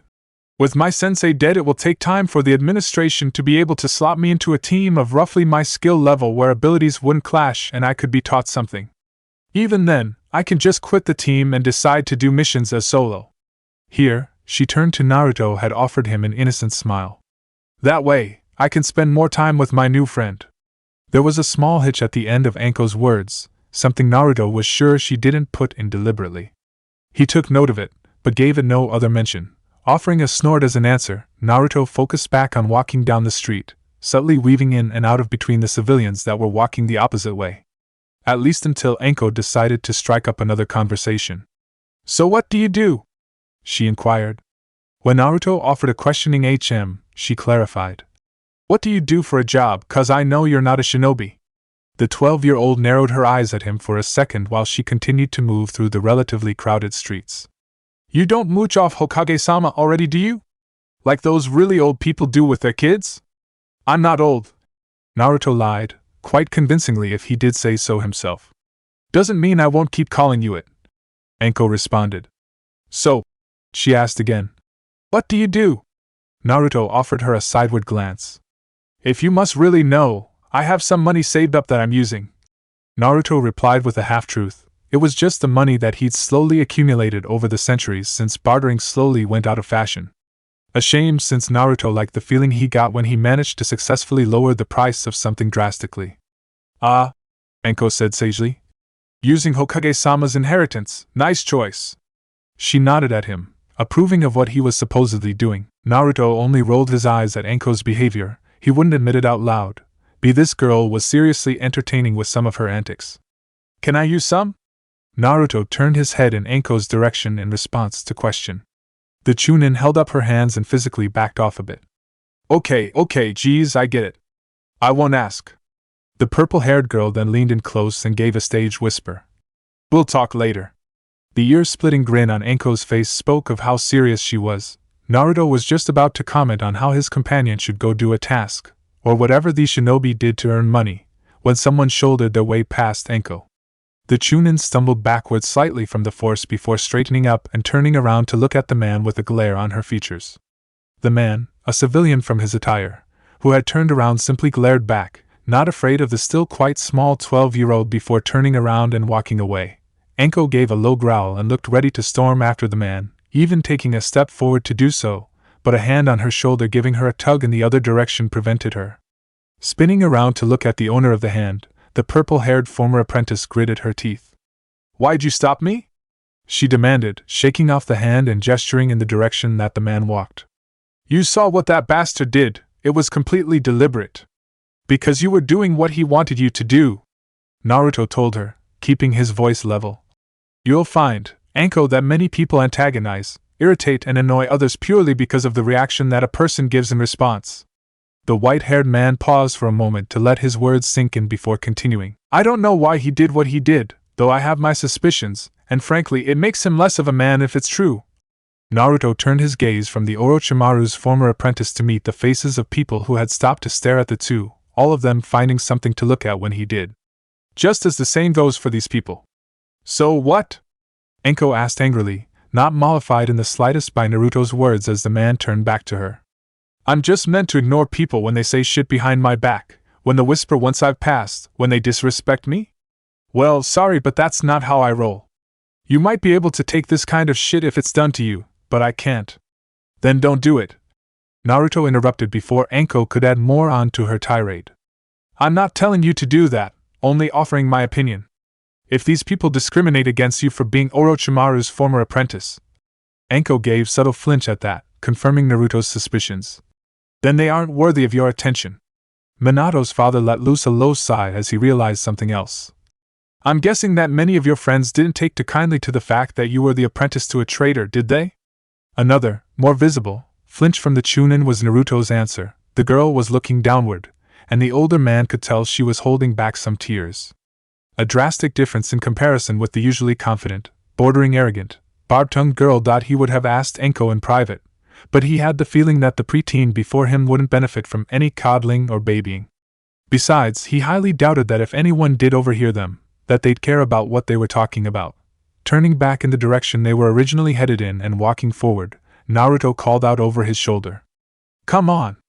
His call seemed to snap Enko out of her gloom, her slightly red eyes finding his. Her brain must have been kilometers away, as she gave an untranslatable "huh" in response. Are you coming? Naruto questioned over his shoulder once more, having continued walking. I need someone to carry my shopping, since I'm an old man. Enko seemed to immediately brighten up at his acceptance of her, quickly running to catch up before slowing down to a walk. See, she said, like she was making a point, a small grin on her face once more.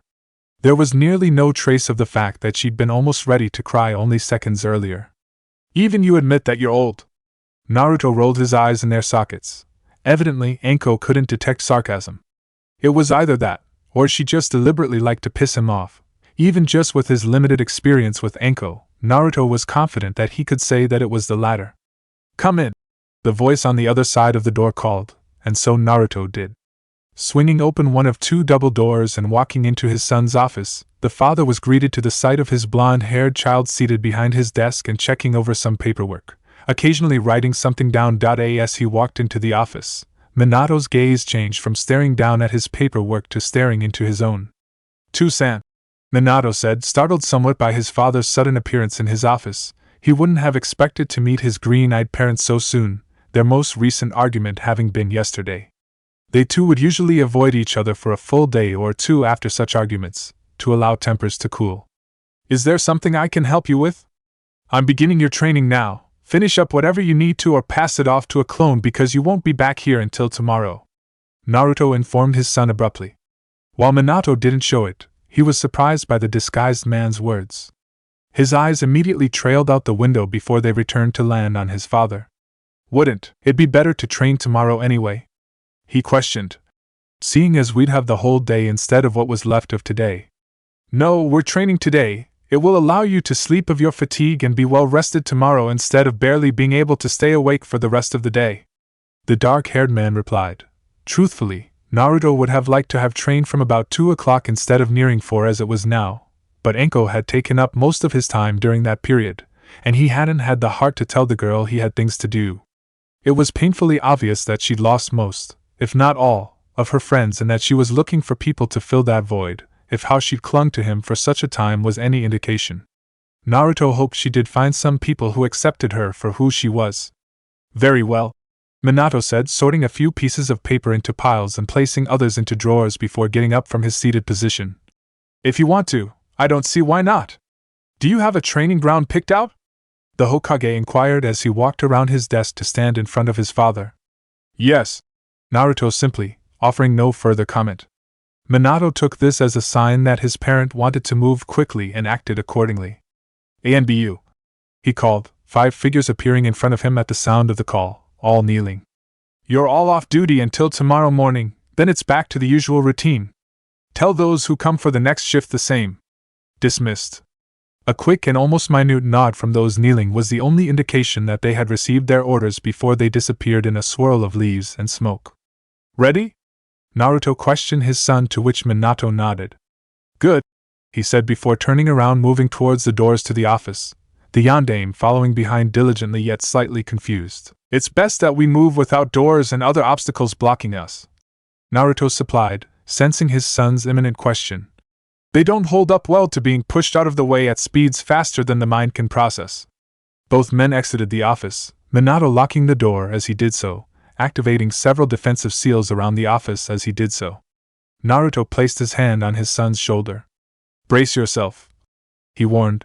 "I'll be able to protect your body from being affected by the speed we'll be traveling at to a large degree, but you'll still be able to feel the force. I would protect you from all of it, But seeing as how this is your bloodline as well, you should know what it's capable of. Minato gave his father a nod showing he was prepared, his father returning the gesture with one of his own. Then they disappeared. When they reappeared within a clearing in the plentiful forests, Minato immediately collapsed onto his hands and knees, breathing heavily. He then quickly went from hands and knees to simply lying stomach down on the ground, his limbs not able to support his weight. What? Minato managed through his harsh breathing. Was that? He meant to ask another question regarding the state of limbs, but he barely got the first one out. He couldn't feel some parts of his body while the entirety of it was tingling like crazy. That was Jintan, Naruto answered, looking down at his son and making no move to help him. What you're currently feeling now is the result of your heart not being able to pump the blood around your body strong enough to counteract the force you were traveling at. This has left certain parts of your body with less blood than others. In other words, you're suffering from pins and needles. Naruto paused for a moment before speaking again with an impressed tone. You did well for your first experience, Minato. Most throw up after moving at such speeds. Even fewer can shake off the effects altogether. Wonderful, Minato groaned out. He wasn't in any pain, but there was a severe amount of uncomfortableness that one felt as the nerves in their bodies slowly received enough blood to begin to send messages to the brain. You aren't going to help me up? Minato asked, somewhat rhetorically. Your body will return to normal faster if there wasn't anything working against it, gravity, for instance. Naruto responded to his downed son, who let out a sigh at his father's answer. This is about yesterday, isn't it? It wasn't a question. A sigh from Minato started of the rest of what he had to say. Look, Too-san, I apologize for yesterday, and again for several other instances. It was only after speaking with Kushina that I realized that, even with all your power, you're still technically a civilian and haven't been part of Konoha for all that long. I was treating you as I would one of my shinobi when we last spoke, and my anger and irritation at you was misplaced. I'll admit that I am incredibly loyal to Konoha, and to hear that someone living within the village wouldn't do what they could to help it did rub me the wrong way, but that is still no excuse. Minato let out another sigh. I hope you can forgive me, Too-san. For several moments, there was nothing but the sound of the wilderness around, of trees getting swayed by the wind. There was a low grunt of exertion reached Minato's ears, the same time as his eyes, facing towards the right, saw a set of legs that he recognized as his father's appear in front of his vision. Minato idly noted that his father wasn't wearing any shoes, but he could have sworn he saw some on his feet earlier. Another stretch of silence ensued before Naruto broke it. I'm not angry at how you treated me as one of your shinobi, Minato. I was irritated. Believe me, you would have known if I was angry. I'm disappointed. That caught Minato's attention. With a grunt much like his father had done, Minato managed to flip himself over so that he was on his back before he moved to sat up with a bit off effort. He gave Naruto a frown, but the dark-haired man spoke before he could. Don't get upset with me, Minato, or interrupt me until I'm finished. There was a surprising amount of steel in the tone that Naruto just used, and it caused the Hokage to turn away, feeling like a scolded child. While you're incredibly mature, Minato, intelligent and powerful, you seem to be under the assumption that you know what is best for me. Naruto told his son. Despite my youthful appearance, I am older than everyone in Konoha. I have experienced more than anyone else on this world, traveling this earth for such a time that even I can't remember the exactly how long. I doubt anyone would. Minato could hear a distinctive tone of sadness in his father's voice but did nothing. He had no idea how to comfort someone who had lost the count of their own age. Naruto shook himself of the lingering sorrow. In my time, Minato, I've made mistakes, some of them small, others large. Do you think that after so long on this world that I would make decisions lightly? Seeing where his father was going, Minato sighed and nodded his head negatively. When I do something, Minato, Naruto said, I need to think of what the outcome would be, how it could possibly affect me and whoever else is involved, as well as what they might do afterwards. I told you what happened during my time as a healer. People got wind of my abilities, wanted them for themselves, and people got hurt. Should I interfere now, during a time of militaristic growth, a time where one's strength measures their place, and make too big of a splash, so to speak? The best-case scenario is that I'm attacked, simply to prevent others gaining my allegiance. And while I can eliminate armies, the people whose land I fight on, whose homes are destroyed by stray attacks, they cannot. Naruto let out a long breath through his nose and ran a hand through his hair. Do you get what I'm trying to say, Minato? He asked, a small amount of pleading in his tone. For me to show myself now as a neutral party is tantamount to inviting people to war over supposed ownership of my power. Then don't show yourself as a neutral party, Minato said, finally speaking. Show yourself as a member of Konoha. As soon as the Hokage finished speaking, he immediately realized that perhaps he had said the wrong thing. Naruto's eyes and expression darkened immediately, while excluding a heavy amount of killer intent, so much so that it began to make Minato nervous. The feeling turned to near fear when the earth began to rumble slightly. But then it was gone, and Naruto had hauled himself up onto his feet, with a mix of a grunt and growl. Did you listen to anything that I said last night or just then? Naruto demanded, anger rooted in his voice as he looked down at his son. Did anything sink in?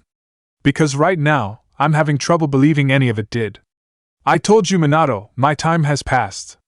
Then why did you save me? Minato asked, cutting off his father, anger coming into his own tone as it did his parents. You could have left me to die sealing the Kyuubi into Koji, but you didn't, you interfered. Minato's voice now raised itself to the levels of Naruto's own. Because you're my son! Naruto roared, taking Minato aback with his rage, the blonde's eyes widening at his father's first display of true anger as the ground shook and cracked in tandem. The disguised man noticed this immediately and calmed himself, causing the movement of the earth to stop. You're my son, Minato! Naruto told the yandame in a softer voice after a deep breath. And I'd do anything for those that I love, that's the reason why I saved you. There was silence as the two regarded each other, the forest quiet around them, all wildlife having been scared off during Naruto's display of anger. All that was left was the wind, moving the never-ending sea of trees around them. Naruto dropped his head and sighed. Perhaps you were right, perhaps this wasn't the best idea. 44. Minato interrupted, causing Naruto to give him a questioning look. Surprisingly, the Hokage gave his father a smile. Your age, it's 44. You had me when you were 20, therefore you're 24. Opening his eyes wider than normal in genuine surprise from his son's words, the legendary figure in the modern history of the elemental nations felt touched like he hadn't been in quite a while, an elated feeling blossoming in his heart. Sensing something wet run down the side of his face, the Yoso Sennin gave a small chuckle at the realization that it was a tear. You do know that isn't anywhere near my real age, right? Naruto questioned lightly, a smile on his own face. I know, Minato responded, still smiling. But it's my father's age. Naruto knew that his smile had gotten a little bit larger at the sound of those words. Even without the cuteness of his younger years, or the innocence that used to run rampant in his eyes, Minato could still make his day. Some movement from his son drew Naruto's attention back, seeing Minato attempting to return to his feet. Moving forward, Naruto allowed his hand to fall in front of his son's vision, a nonverbal offer of assistance which was taken. Hoisting himself up onto 2 feet, Minato tested them gingerly, taking his time to see if they could take his weight, which both did, albeit a slight wobble at the start. Letting go of his support, Minato moved around, experimenting to see if his legs had returned to their former condition completely, which they had. I don't think that I'll ever really agree with how you do things regarding the rest of the world, Tsusan. Minato told his father as he turned to face him. I don't think I'll ever be able to see it like you do. Our situations are too different, too strange, for either of us to put ourselves in the other's shoes, but I'm willing to say, and admit, that I stepped over the line by telling you what to do. You're a grown person, not an infant. Naruto gave a sigh of relief at seemingly getting somewhere. He wasn't naive enough to think that they wouldn't argue in the future, their opinions and methods would clash again, eventually, but hopefully it wouldn't be as bad as these more frequent arguments. Then let's agree to put all of this behind us and move on to the reason why we're meant to be here. Naruto said to his son. I'm ready to start when you are, Tsusan. Feeling a much lighter heart than before he arrived, Naruto took a breath before adopting a serious look on his face. Alright, Minato, first thing you need to know about Jintan, swift release, is that it is arguably one of the most dangerous of all nature transformations, more so than the ability to manipulate wood or dust that the rest of the world seems to prize or the Dijutsu of the Hyuga and Uchiha clans. Minato was mildly startled to learn of the power he could potentially wield. Truly? He queried to his father, who nodded positively. Our shared nature transformation allows us to move faster than the eye can see, faster than the brain can process, and while perhaps the Uchiha and Hyuga clans would be able to spot us due to their eyes, they would see no more than a blur. Keep in mind through that it will be a long time before you accomplish anything like that. Naruto allowed a small smirk to come to his face at the look of astonishment his son had regarding the power of his bloodline before his face turned serious again. The downside to this speed is that everything else about our body accelerates at the rate at which we increase our speed. Aging and digestion are two examples. This usually isn't a problem, however, if you use it in short bursts, like I do. I thought you didn't need to worry about aging?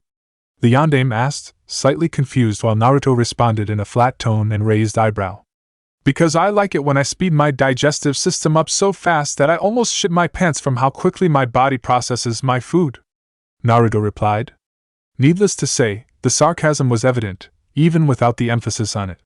Ah, the Hokage responded, his cheeks rather red at that blunder before asking another question to move on quickly. What else is there? He inquired. I wouldn't think that speed is all we can do with Jinchūriki, especially after all you've said. What's more powerful than potentially moving faster than an enemy can think? Naruto asked. A part his tone showed that he was genuinely curious about what his son would answer with.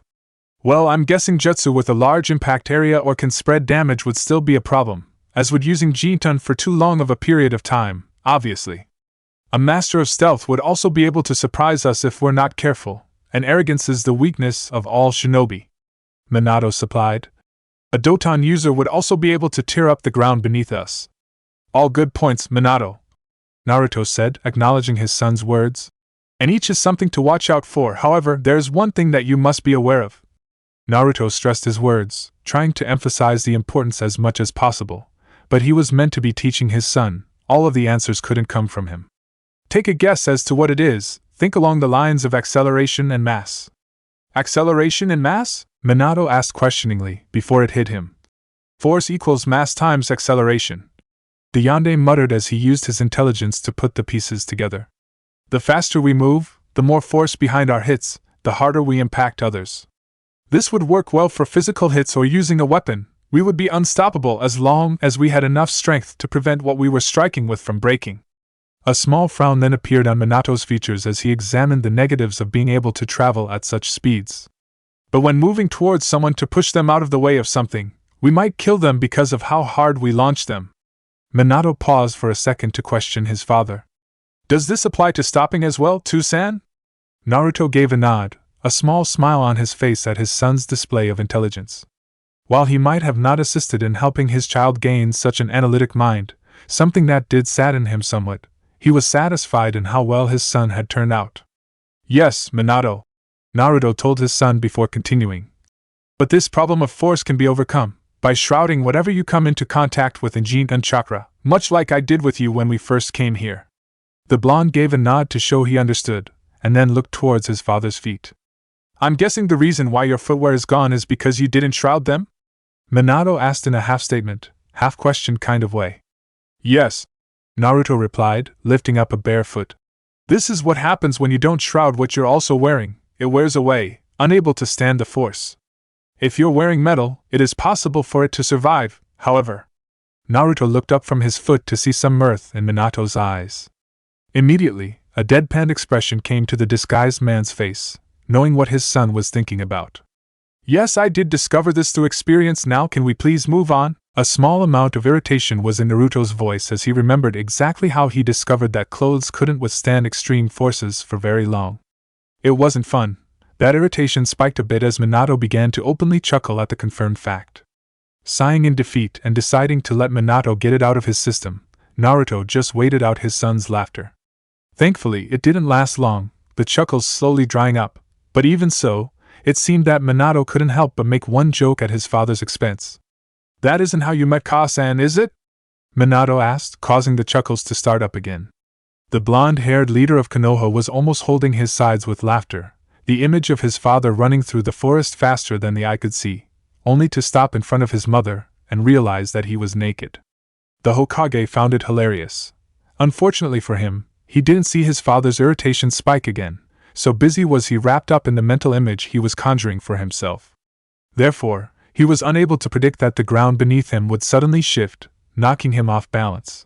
Shinobi instincts kicking in, Minato was able to twist himself to land on all fours instead of face-planting like a civilian would have. Looking towards his father, Minato sent a small smile his way. Better luck next time, too-san, Minato told his sole living parent. But Naruto only returned his words with a smirk that caused Minato's smile to turn into a frown. "Why are you smirking?" This time, the elder of the two responded. "Because right now," Naruto said, the smirking seeming to grow a little wider, "I'm imagining how many trees you're going to run into before you finally get this down." There was a potential for Minato to cause serious damage to himself by accelerating too much and crashing into a tree, but Naruto knew he'd be able to heal his son of injuries. That didn't mean he wouldn't let the blonde-haired Kage run into a few before he finally stepped in. Minato felt a small feeling of dismay overcome him as he realized that this would be like learning taijutsu all over again. Admittedly, the Hokage knew that this was going to take some time and a lot of bruises. Training with a Kekkai Genkai was something that he had no experience with. However, this was something that he'd wanted for a long time, and now, he had a legitimate excuse for it. Training with his father. Many people would most likely see it as the Yondaime Hokage being trained by the Yoso Sennin had they known, but to Minato, he would always see it as training with his father. He had imagined something like this 17 years ago, when he'd been a bored child in the academy. His father would walk through the door, stop in front of him, and tell him that they had training to do with a warm smile on his features. The teachers would do nothing but stand by as his father would hoist him up onto his shoulders and he'd ride on them until he exited the academy where his mother would be waiting. He'd leap off his father's shoulders to run and embrace her with his father hugging both of them. Then they'd all move off towards the training ground where his father would tell him the secrets of how to be a shinobi. What he was doing now wasn't anything like that. In many aspects, it wasn't anywhere close. His mother wasn't here, a potential sibling was most likely dead, his father was anything but normal and had so many secrets he made shinobi look like gossiping civilians. But for Minato, it was good enough. It was with that positive outlook and the drive, determination and intelligence that he always had that Minato threw himself at his father's training. He wasn't going to be running into trees by the end of the day, that was a promise. Chapter 25. In a training ground isolated away from the rest that were in the use of Konoha's shinobi populace, a tree fell, its trunk shattered. It landed with a crash, scattering birds and small animals that called the surrounding woodland home, but it went unheard, except for the two males within the training ground. Lifting himself off of the ground, the Yondaime Hokage, Minato Namikaze, grimaced as he held his shoulder, said appendage definitely fractured at the very least. Once more, he'd failed to completely shroud himself within an equal concentration of Jinten chakra. This failure usually had painful consequences, like ramming into a tree with one's shoulder because their brain was unable to process how fast they were traveling. He should be used to it by now, having been ramming into trees for close to a few weeks now, but it still stung just as badly as the first time. He supposed he should be grateful that he had his father only several meters away who'd heal him in seconds, but the stinging of his pride would always remain. Usually after such a length of time, Minato would at least begin to have the basics down. He would begin to show some kind of proficiency, but there was none of that. At least none that he could see. Naruto assured him that he was coming along fine, but for Minato, someone who was commonly called a genius by his peers and teachers alike, it wasn't fine enough. It was embarrassing, constantly crashing into trees, and while he could brush it off at first as simply being unexperienced with Jinten, after over 3, nearing 4 weeks, it wasn't so easy to brush off. Granted, he'd only had about 8 lessons, but the point still stood. Today was a particular bad day. He hadn't managed to make a clean dash through the trees around the training ground, crashing into each and every one that he had encountered. This display was slowly enlarging the clearing around himself and his father, the clearing already several meters larger in any direction than it had originally. Thankfully, Naruto was clearing any roots or remaining trees to prevent Minato from tripping. Minato focused when a hand hovered over his shoulder, a warm tingle settling over his shoulder, a familiar feeling that let him know that his father was healing his shoulder. It was over in seconds, far shorter than some of the best medic-nin, but Minato could feel to work that his father had done. Getting up to start again, Minato halted when his father's hand physically came down on his shoulder. When had turned to look at his father, wondering why he had stopped him from continuing, he found Naruto shaking his head. "It's time for a break, Minato," Naruto told his son, the blonde nodding before moving over to the center of the clearing where they would usually rest for training, only to find himself prevented by his father, the hand on his shoulder clamping down harder. "And for you to tell me what's wrong." Minato sighed. Something he'd learned was that, like himself, his father was incredibly perceptive. He'd wanted to talk about this eventually with his father, after training, when it wouldn't interfere, but Naruto didn't seem willing to simply let this lie. Nodding his head in agreement, Minato then began to move over to the center of the clearing once more, his father following behind. Sitting down on the ground, his father doing the same, Minato began to explain what had been on his mind. Kushina is unhappy, Minato began. The plan for our family was to wait until Koji was older before announcing him to village, to grow up with some semblance of a normal life and without the threat of assassins and the attention of being the son of the Hokage, but Kushina disagrees with it. The Hokage sighed as he continued to explain. She believes that living as a secret is worse than growing up afraid of the shadows, while I believe the opposite. Koji would always have to grow up afraid of assassins, Minato, Naruto told his son, the Kage shaking his head. I know that, he responded. But at least with keeping his birth a secret, there is less of a chance the other villages sending their disagreements with my son's existence. Kushina's alternative puts our son in the limelight. It would cause those who wish to spite me, or Kushina, to target Koji. It's something that I don't want to happen. Why hasn't Kushina spoke up before? Naruto asked with interest. The redhead was usually quite vocal about things that she had a disagreement with, and Naruto knew that if she had found how she and Minato planned to raise Koji lacking in any fashion, that she wouldn't keep silent. Originally, we had agreed, albeit after a long argument about what we would do. It was decided. But recently, Kushina's been showing an increasing amount of opposition. She says she feels trapped inside her own home, isolated, even lonely at times. Minato lowered his head. I've volunteered to leave a clone, or even send a clone to work instead and watch over Koji personally, while she goes out, but she refuses every time. I don't know what to do, Too-san. Naruto was silent for several moments, seemingly thinking of some kind of option that placates both sides. He could see why Kushina would want Koji's status as his father's son to be made public. She would be denying her son's existence otherwise, something that Naruto realized any loving mother would loathe to do.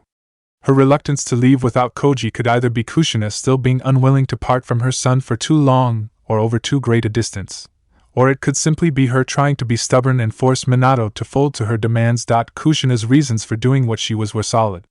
She was simply a mother who wanted the best for her son. However, Naruto's son's reasons were not so solid.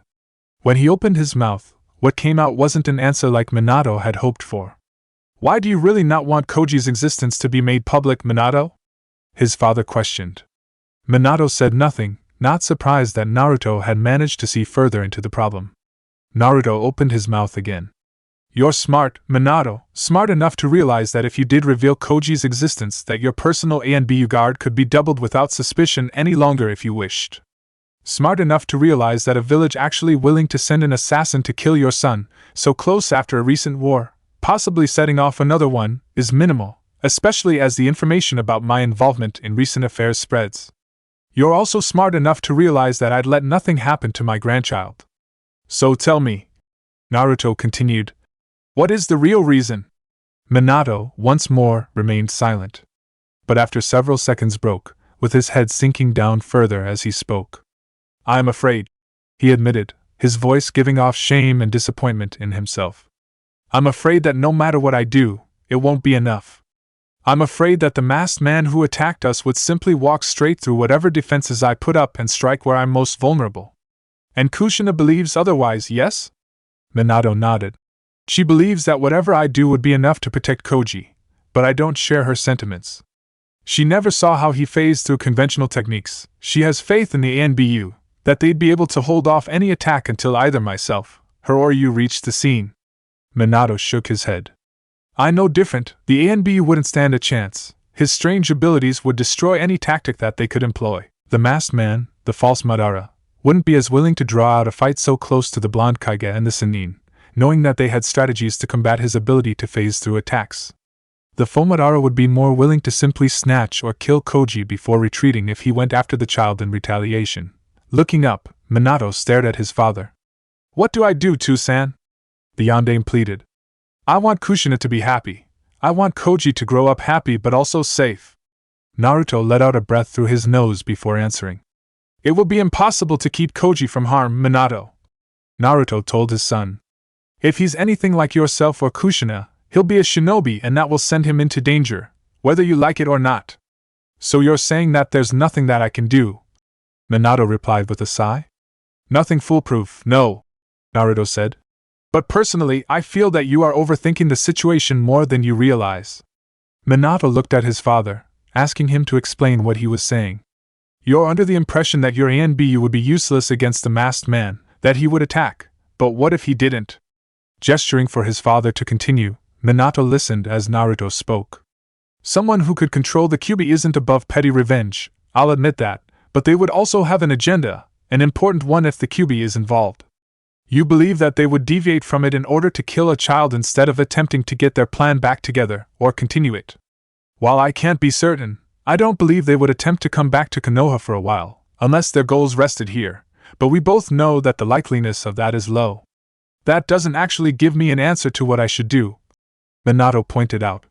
What I'm trying to say, Minato, is that you should make the decision without thinking about the masked man. Take him out of the equation. Do you now think that your ANBU would be enough to protect your family against any assassins that might be sent? Naruto told his son, the blonde Kage saying nothing as he thought over what he was told. It was hard to remove the masked man from the picture, being such a threat. Underestimating him was a deadly mistake that one should avoid at all costs, yet Minato found himself considering what his father was talking about. The ANBU should be able to contain anyone who attempted to forcefully gain entrance to the village. Their sensors catching most, if not all, disguised shinobi who would try to fool the gate guards, while anyone who did manage to get in would then not only have to find his house and get past the numerous defensive seals he had installed around the perimeter, but then the personal guard that he had watching his house at all times for any suspicious activity. Then there was his father to consider. Suffice to say that when he had stopped to consider things without the masked man involved, Koji was a lot safer than he realized. With his safety secured, the option of his son being able interacting with children his own age, making friends and play outside freely seemed like a stupid opportunity to pass up. It was, actually. Thank you, Tsusan. Minato thanked graciously.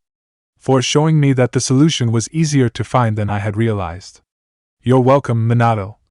Naruto replied with a smile, before turned into a grin. Now I believe you owe me sprints, your last set was horrible. Minato just gave a chuckle at his father's words, standing up to complete the action. I don't know what you're chuckling about, Minato, Naruto said with a raised eyebrow as he too got up off the ground. You're not leaving this field until you do a full set of 20 without hitting a tree. You haven't managed to do 15 yet. There were many more curses and crashes before the training session finished. The small bar was filled with civilians, many who, after a long day's work, retired to the establishment for a drink and to relax with friends before moving off home. This was strangely different from the Shinobi Bar, stationed further down the road, yet also incredibly similar.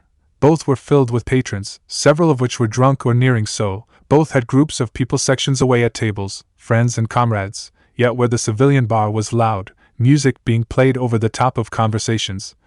The shinobi was only filled with the sound of people conversing. It made Naruto wonder why the person he was looking for would be in the former rather than the latter. He doubted they'd tell him, he doubted they'd look at him, more likely to punch him in the face. But after several weeks without seeing hide or hair of Tsunade, Naruto decided that he'd actively seek the woman out. Walking into the civilian bar, Naruto paid no attention to the loud and boisterous people seated in the main section of the bar, moving to side and heading for a section of seating away from the others where Tsunade sat alone, nursing a cup of sake in her hand with her head down. She gave no motion that she knew he was there other than a slight twitch, ignoring him as he sat down opposite her, and not saying a word. Naruto didn't start any conversation, he simply sitting on the bench in silence. There was no movement from Tsunade either, other than the occasion sipping of her drink with her head down. Time seemed to pass slowly, patrons of the bar leaving for their homes while others stayed and more entered as the day turned to night. The music continued to play loudly, some people brave enough, or drunk enough, began to dance. It was then that Tsunade moved, getting up out of her chair, leaving her cup at the table, and walking off. Or at least she tried to. Sit down. Naruto called to her softly, not looking as she moved away, and not reacting as she spun around, slamming a fist on the table hard enough to crack it, an action that wasn't heard over the background noise of the rest of the bar. Give me one good reason not to punch your head. Tsunade hissed, glaring at him to reveal bloodshot eyes. Give me one good reason why I should even contemplate listening to what you have to say. You're not a child.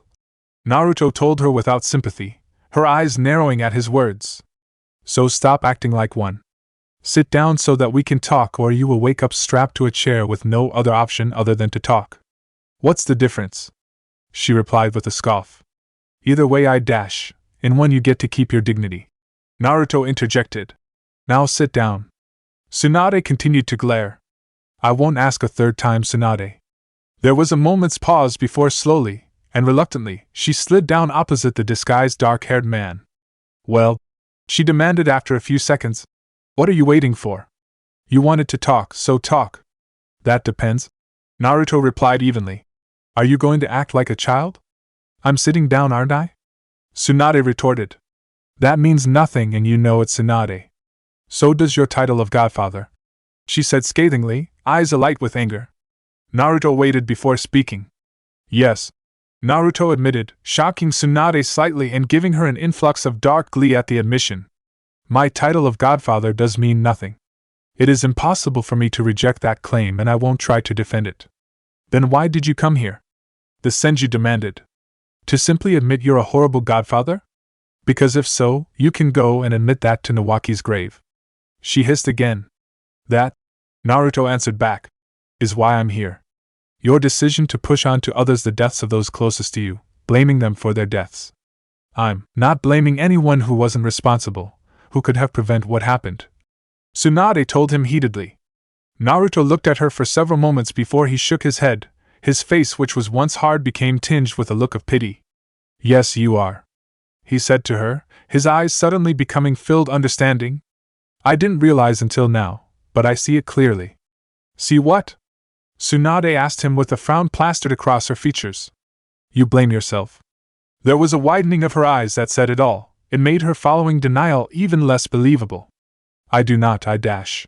Before she could even begin to formulate a protest, she was interrupted.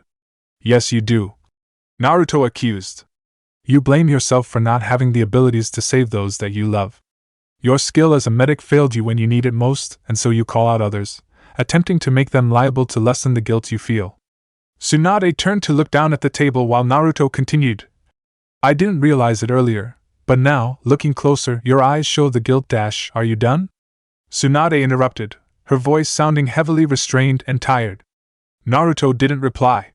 I've given everything I have for this village, and it has taken everything from me. Even my godfather.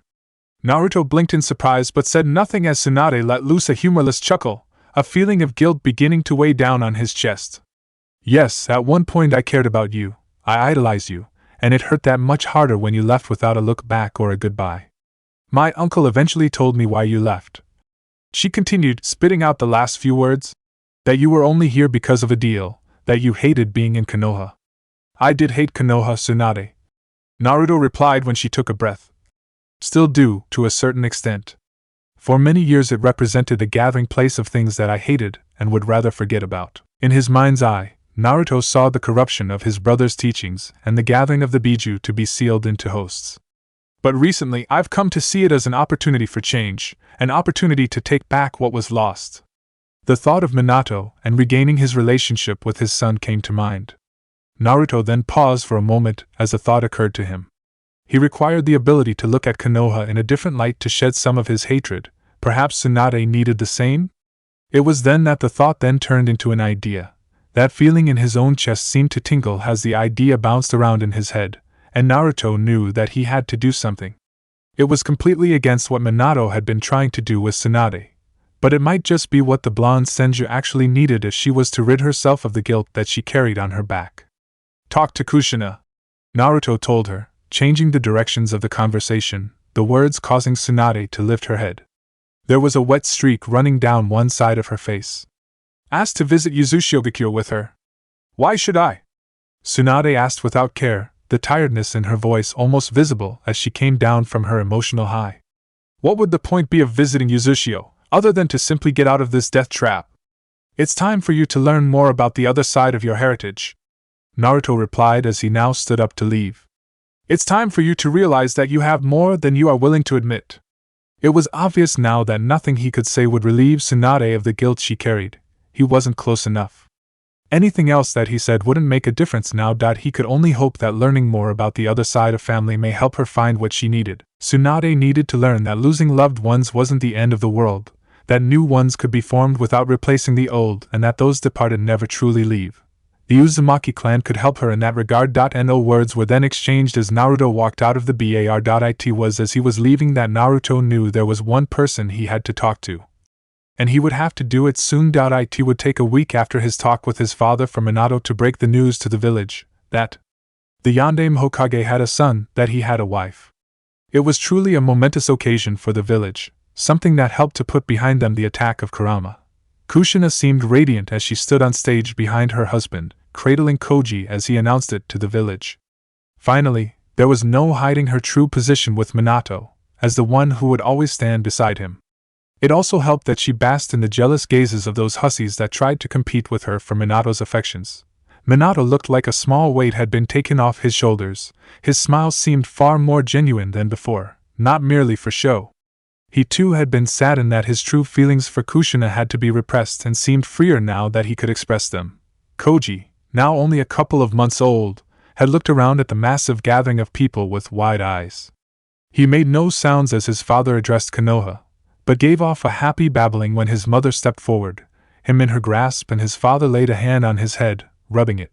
Standing off to the side, Naruto could only smile at the picturesque view of the family. Minami would have loved to see this. There was something about it allowed a weight to lift off of his heart yet made another part heavier. It eased him to know that, despite what occurred earlier in his life, that Minato could obtain, what Naruto considered, one of the closest things to true peace on the mortal plane. But at the same time, he was reminded that the picture wasn't complete. Konan was missing, lost somewhere in the world while Minami was dead. It wasn't perfect, but nothing in the world truly was. There is something disturbing about you. Good to know. The smile that Naruto got in response was genuine. This was made weirder considering that he was completely serious. Considering that this was Anko, however, then this was immediately made understandable. If there was one thing that Naruto had come to realize about the former apprentice to Orochimaru, it was that she was one of those people that were determined to do whatever they wanted, whenever they wanted, regardless of what others thought.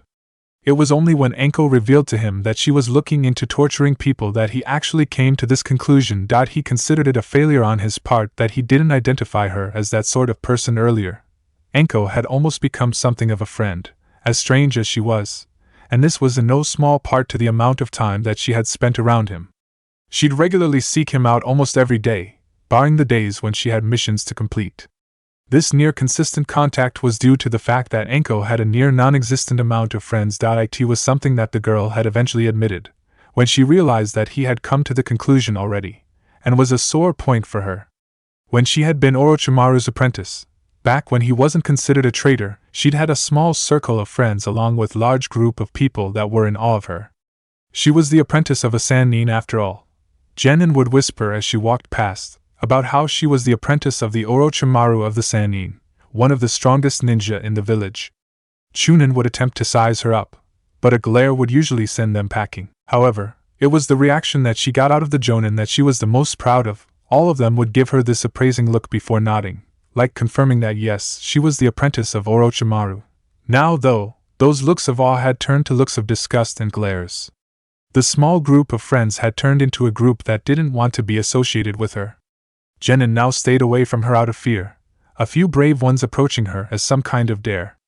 Chunin thought they now knew better than her, treating her as a newly minted Genin rather than the experienced Chunin she was. Most Jonin didn't even give her the time of day to look at her. But seriously though, do you think I could make it?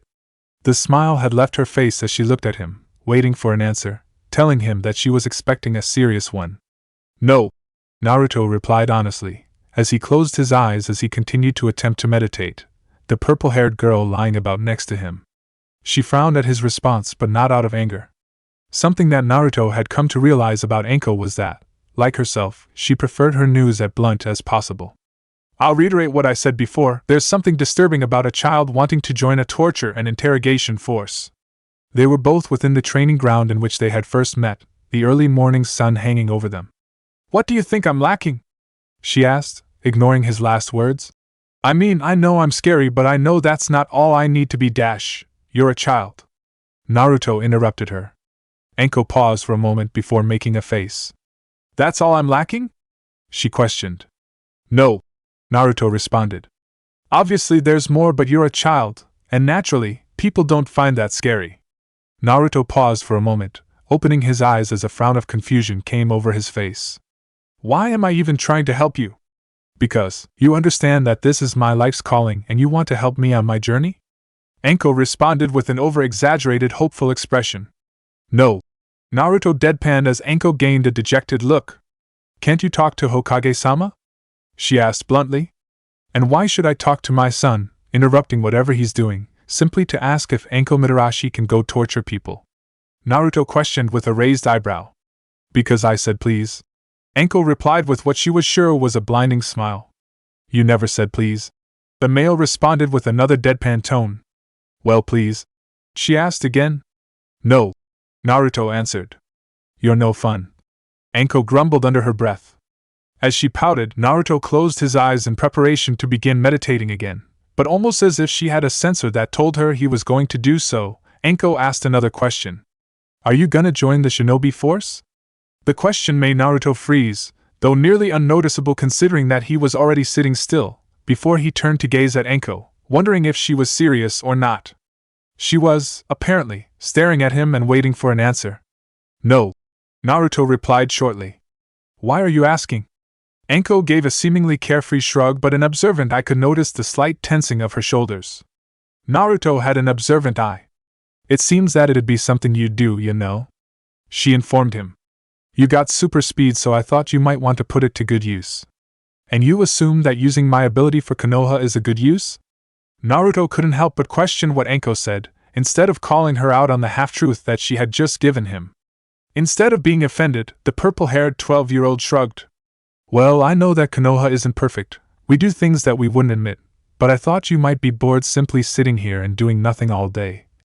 Enko said, offering a humorless snort. The first thing that Orochimaru made me realize in my apprenticeship was that Konoha was no purer than anyone else when it came to war.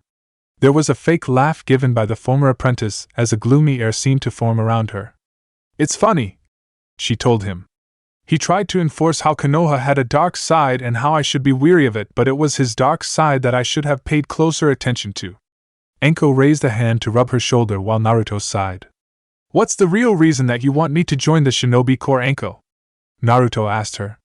The 12-year-old froze for a moment, at being caught out, before relaxing, looking her questioner straight in the eyes. I was hoping that you might be assigned to teach me. She told him truthfully as a dark mood seemed to cloak her. Another rejection? Naruto questioned after a moment. There was almost no point in asking. Her sudden shift in mood said it all. Enko scowled and looked away, her action confirming what he had suspected. Another ass? She corrected with frown. Since her former teacher's actions had been brought to light, Enko had been trying to convince another high-ranking shinobi to continue her training in poisons, along with some ninjutsu training. Taijutsu she could handle herself, remembering enough of her former teacher's style to continue evolving it, but it was the former too that she needed a helping hand with. While both could be self-taught from the library, where many techniques, from all shinobi disciplines, were stored, it was mostly comprised of basic knowledge. It was the Jonin section of the library that held the more deadly techniques and, as she was a Chunin, Enko was restricted from entering that area of the library. So, in order to become a Jonin, she needed to train and gain more experience, which could only be helped along via a Jonin sensei or under an apprenticeship. Seeing as how there was no way that she would go on a team with snot-nosed Genins or Chunins, that only left an apprenticeship, which was why she was asking the higher-ranking shinobi she knew if they would be willing to apprentice her, even if it was only so that they could get books from the Jonin section of the library for her. Unfortunately, none wished to mentor the former apprentice of Orochimaru, or at least, not while the wound of his betrayal was still relatively raw. Enko had been turned down every time she made an offer, sometimes even before when it had become known what she was looking for. You will find a way, Enko, Naruto told her. You're definitely driven enough. All that you need is an opportunity. His words didn't seem to mollify that purple-haired Chunin, but she didn't say anything against what he said. Instead, she decided to pull up a former topic of conversation, quickly shifting her mood to a more cheerful, if annoying one. You sure you can't pull some strings? Enko asked once more. There was a whining quality to her voice now, a quality that Naruto ignored. Enko's second plan of attack when getting something she wanted, if straight out asking for it didn't work, was to whine as much as possible. No. Please. She begged, drawing out word, something children half her age did when they wanted something. It didn't make Naruto blink. No matter how much you whine, I won't do it, he told her firmly, but Anko seemed to take this as some sort of a victory. The fact that you have to say that means you want me stop because it's annoying, and working. The triumph in her tone was unmistakable before it quickly switched back to whining. Just ask once? No, Anko, Naruto replied again. Come on, think of all the stuff I've done for you. Naruto arched a brow at that. What have you done for me recently? He asked expectantly. I held your groceries for you, she answered with a finger. Which you then proceeded to complain about 5 minutes later, forcing me to carry them, replied Naruto with his own finger. I provide you with entertainment, she said after a moment's thought. I prefer the term annoyance. Naruto responded with another finger. Go on. I liven up your day. This answer was after a few more moments of thought. No, you don't, Naruto retorted. Yes, I do, she argued. If I didn't come here, then you'd most likely sit there and do nothing for a few hours. Did it ever occur to you that what you just described was almost exactly what I was aiming to do? Naruto answered dryly. Anko shook her head. But that's boring, she protested. Your point being that being boring is a horrible way to live, Anko told Naruto, who responded in a dry tone. Ever think that your definition of boring is different from someone else's? Yes, Anko said, the reply making Naruto blink. He hadn't expected her to answer positively to his partly rhetorical question. But I thought that all those people were idiots, and that their opinions didn't matter. The purple-haired teenager then made a great show of gasping in surprise. Oh, I'm sorry, it just kind of clicked for me. She then began speaking in an overemphasis version of the voice that mothers sometimes use on their children. Do you understand me better now? Naruto gave her a dry look. I'm sorry, she continued dramatically. If you couldn't understand me before, but I didn't know how slow you were. Anko then paused for a second before she fell backwards, laughing hysterically with her hands over her guts. Get it? She asked in between her hysterics. You're super fast, she gasped, but super slow. The irony. Naruto simply shook his head at Anko's behavior with an amused smile on his face. The girl was strange, but Naruto got the feeling that she wouldn't be Anko if she wasn't. After several seconds of watching Anko trying to pull herself back together only to collapse back into laughter, Naruto turned to look at the sky before standing up onto his feet and brushed off his knees. Anko noticed his movement out of the corner of her eye. Where are you going? She asked as the last of her chuckles dried up and she began to hoist herself onto her own feet. Despite doing nothing all day, Naruto began. I do have things to do today, one of which that I am going to do now. What is it? Anko inquired. You can tell me, right? Naruto shook his head. It's something that Minato wants. I've finished it and am giving it in to him. I've also got to talk to him about something, Naruto explained as he began to walk away. Goodbye, Anko, don't do anything too stupid. Nothing that you wouldn't do, Anko called back with a smirk before she then called out to him. Hey, she shouted. Remember to talk to Hokage-sama about putting me into T&I department. Naruto let a small smile come to his face as he walked away. She was persistent, if nothing else. But he wouldn't let her see the smile, nor would he allow the other person that had been watching him in the clearing to see it either. Naruto only waited a second after hearing his son's voice call enter from within his office after he knocked, closing the door behind him as he entered. As usual, his son was seated behind his desk, scratching away with a pen at a piece of paper in front of him, a stack paperwork stacked to one side. Minato gave him a quick glance as he entered before stopping his scribbling and putting his half-done paperwork to one side as he looked up properly to give his father a smile. To-san, Minato greeted. How are you? Good, Minato, I am good, replied Naruto. And you? Minato gave a sigh and gestured to the stack of paperwork on his desk. Better after this is finished, the blonde said. I meant with Kushina, Naruto told his son, the younger of the two allowing a small smile come to his face as he thought about his wife. Kushina is happy, especially now that she can show off our child. She walks around with a weight lifted off her shoulders. Minato's eyes then gained some mirth. Although she has confided in me that the mobs of civilian women that have swarmed her for a look at Koji has irritated her. Thankfully, she only had to clobber 3 of them before the situation was defused. Shouldn't the ANBU have intervened beforehand? Naruto asked. Wasn't it their job to defend Koji, and Kushina to a lesser extent, from harm? Mobs of people rushing towards the newborn should have been classified as a threat, right? They did, Minato told his father dryly. And it's a testament to their training that Kushina only managed to hit 3 people before they managed to set up a perimeter and herd the rest away. Shouldn't they have not let a mob of people get that close to her in the first place? Naruto asked.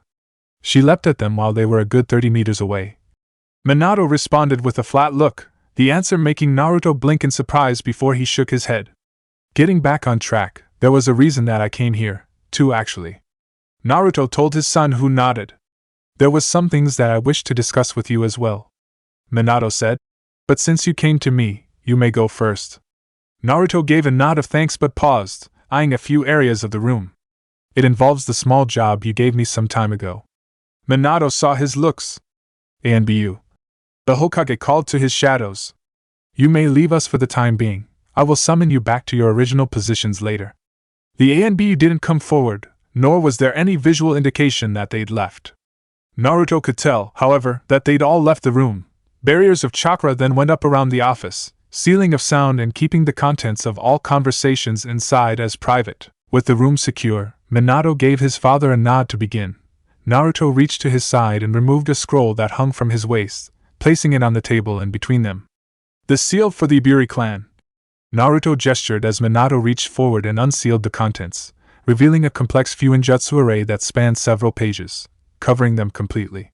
The seal should prevent the members from accidentally dissipating into smoke, Naruto explained, by preventing any chakra from leaving their bodies while allowing them to manipulate it internally. Minato frowned as he listened to his father's words while looking over the diagrams. It won't allow them learn the tree or water walking exercises, will it? The blonde questioned while his father merely quirked a brow. It won't allow them to cling to surfaces or walk on water, Minato elaborated. No, Naruto shook his head. The Iburi will have to learn to control their chakra internally. I've found that in order to restrict their chakra yet allow them to channel it would require a far more specific seal that would need far more time to apply, rather than this. The elder father gestured to the sheets. Tusan, this seal would take hours to apply to a group of people, Minato pointed out. The alternative was a seal that would require an entire day to set up and only work one at a time, replied Naruto, his words silencing any other protests his son had. And this seal isn't going to be put on the person, the elder father corrected. It's to be printed onto the ground, the target of the seal standing here. Naruto then pointed to a part of one of the pieces of paper in Minato's hands. While people outside charge it, the seal will then transfer onto the body, activated and deactivated like a resistance seal. This will do, Minato told his father after a moment of thought. It's not perfect, but it's far better than nothing. I'm sure the Iburi clan would agree. I'll transfer payment for this latter today. Minato then paused for a moment, placing the pages into a neat pile before placing them into one of the drawers on his side of the desk, before continuing. Are you sure that you wouldn't like to dash, Minato? Naruto interrupted. We've talked about this. I require no thanks, and even if I did, your thanks would suffice. I'm not going to tell them that I created the seal simply so that they can express their gratitude to the right person. I know, Minato said, a small smile coming to his face. Just checking. But on the topic of seals, Minato hesitated before he continued. I must ask you if you're willing to do another favor for me. Naruto merely raised an eyebrow at the sudden offer. The disguised man found that he had actually enjoyed creating the seal for Iburi clan. It gave him something to do, something interesting. He hadn't had a challenge like that in the art of fuinjutsu for some time. While he would occasionally create new seals every 100 years or so, they had all been for different situations, things that he had thought he might or decided to experiment with. Never, however, had he thought about restricting one's chakra inside of their body, but still allow them to manipulate it. After all, if he didn't want them to use chakra, why would he allow them to use it internally? The seal was only useful in unique situations, which the Iburi clan fitted into. What is it that you wanted me to do? Naruto inquired. Minato released a small breath when his father didn't immediately reject his offer for another task. Orochimaru did numerous experiments involving test subject, Minato began, including human ones, very few of which are still alive. Analysts are doing what they can to identify the remains of the deceased, as well as what was done to them, but it's the subjects that are still alive that are cause for concern, one specifically. Before Orochimaru left, he branded a subject with some kind of seal. Minato continued, "We don't know what its function is, but myself, Jiraiya and Hiruzen have all speculated it to be some kind of cursed seal. Unfortunately, we don't have anything resembling Orochimaru's notes, and are hesitant to touch it considering that his last seals were designed to trap his hideouts. It is beyond our ability to remove or analyze," Minato admitted. "So you want me to look and see what I can do?" Naruto summarized with a thoughtful look on his face. "Possibly remove it." "Yes," Minato replied before continuing with a sigh. "Toussaint, I'm not going to say the name of the person that is the bearer of the seal until you accept, but suffice to say, they have not had an easy time reintegrating into the rest of Konoha. Many people hold resentment against them because of the relationship that they once had to Orochimaru and Dash." Minato was cut off when Naruto released a rather audible breath. "Toussaint, is something wrong?" Minato questioned. No.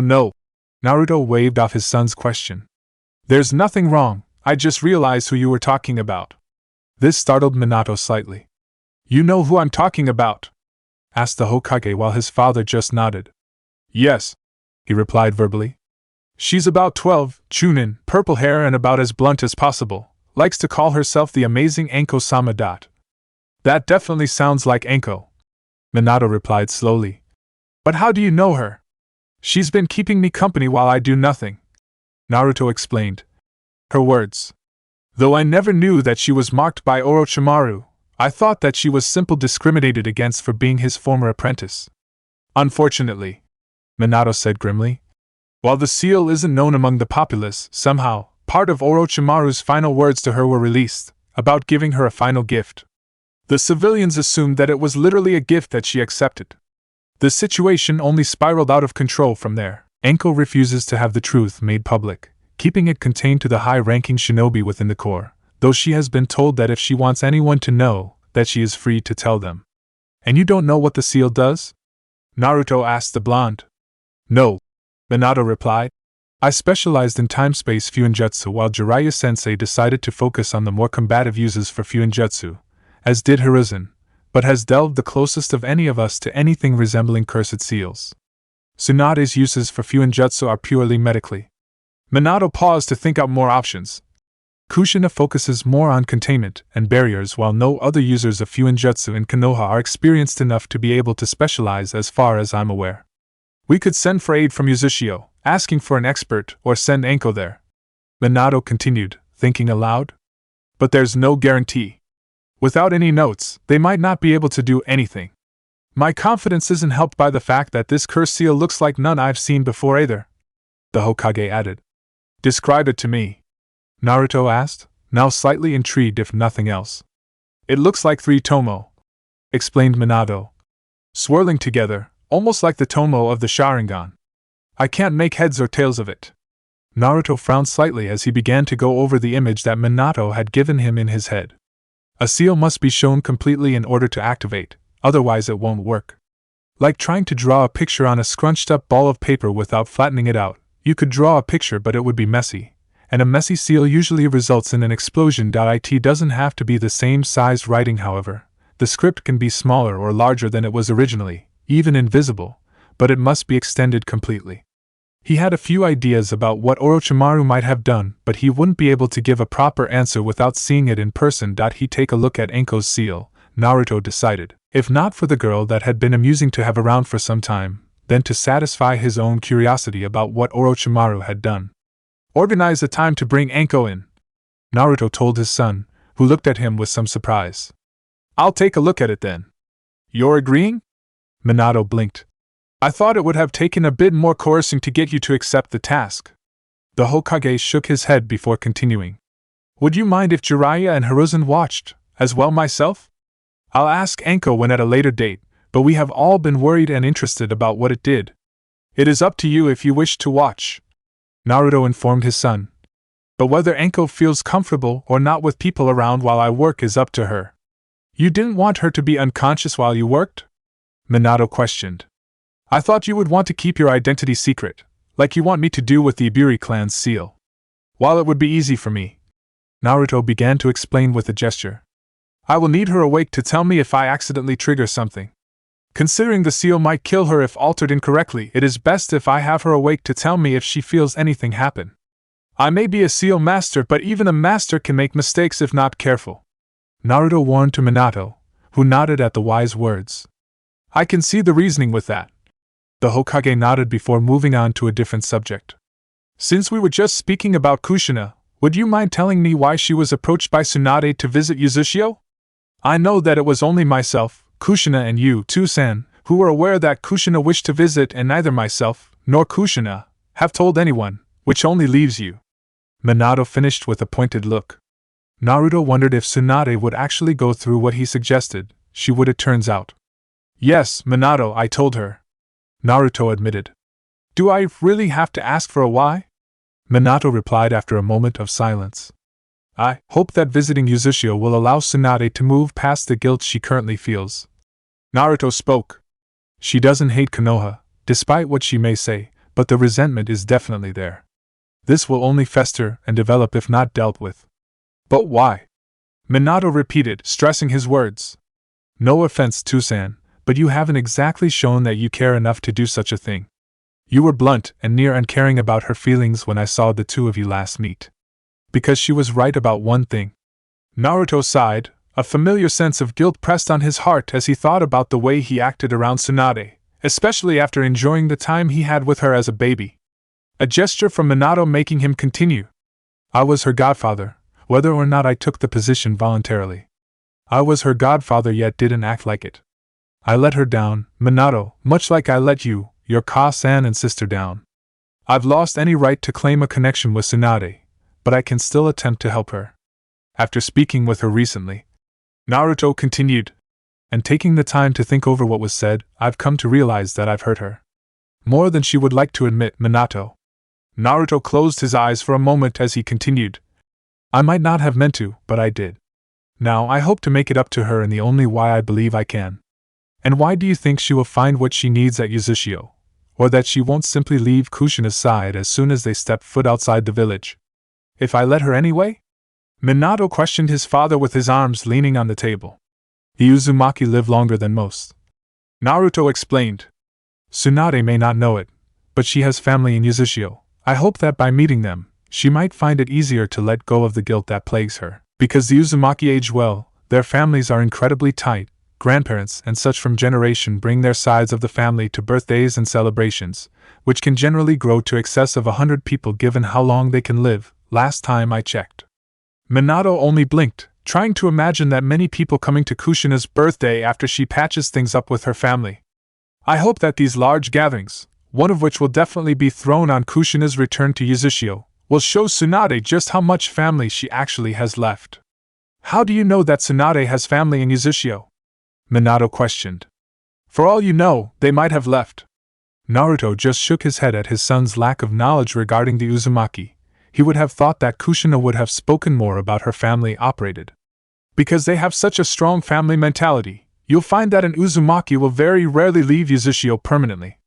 There have been instances, of course, of Uzumaki leaving Uzushio, personal preferences, being banished and such, but it is unlikely and these occurrences are far and in between. Naruto informed his son. Minato didn't say anything after that, staring at Naruto as he pondered over what he was just told. Considering whether he should let Tsunade leave with Kushina, or restrict her. There were numerous reasons for each. Letting her go could allow her ample opportunity to leave the village permanently if she chose, while not exploring this option could result in Tsunade completely abandoning the village anyway. What guarantee do I have that Tsunade simply won't abandon Kushina at the first opportunity? Minato questioned his father about the largest reason that he was having trouble letting the blonde Senju accompany Kushina. How do I know that she isn't going to simply use this chance to leave the village like she has wanted for a long time? The knowledge that Tsunade isn't that kind of person, replied Naruto after a few moments of thought. She has stayed within Konoha despite not wishing to remain here. She has made no attempt to actually leave the village without your knowledge, only requesting that she be allowed to leave for an extended period of time. People are capable of many things, Tsusan. Minato replied softly. You need to only give them the tools to do so. Then do it because you can do nothing else. Naruto responded after another period of silence. I'm sure that at this point, you're aware that there is very little that you can do to allow Tsunade to see Konoha in a different light than she already does. So why not see if what I'm proposing works? If it doesn't, and she leaves Kushina and Konoha, then all that would have happened was that the process already in motion would have been sped up. She will leave Konoha, Minato. Naruto continued. The only thing to be decided is if she will leave with your approval, or not. The fourth Hokage gave a sigh in response. You should go into politics too, San. Minato said in a semi-serious tone. You've got the convincing people part mastered. All I needed the ambition to go with it. Naruto replied dryly, before speaking again in a more serious voice. So you'll let her leave? Yes. Minato replied after a moment. I'll let her leave with Kushina. Naruto released a breath of slightly relief, happy that he had been able to allow Tsunade to leave. Was that everything, San? Minato questioned. Because I should probably get back to my paperwork now. Minato then breathed a sigh of defeat. Unfortunately. He muttered. There was one more thing. Naruto answered lightly, the relief over allowing Tsunade to leave beginning to fade. But it's something that is only an annoyance really. What is it? Minato inquired. One of your ANBU. Naruto explained. Is still watching me. At first I thought this one simply didn't know, but they'd been watching me a month or so now.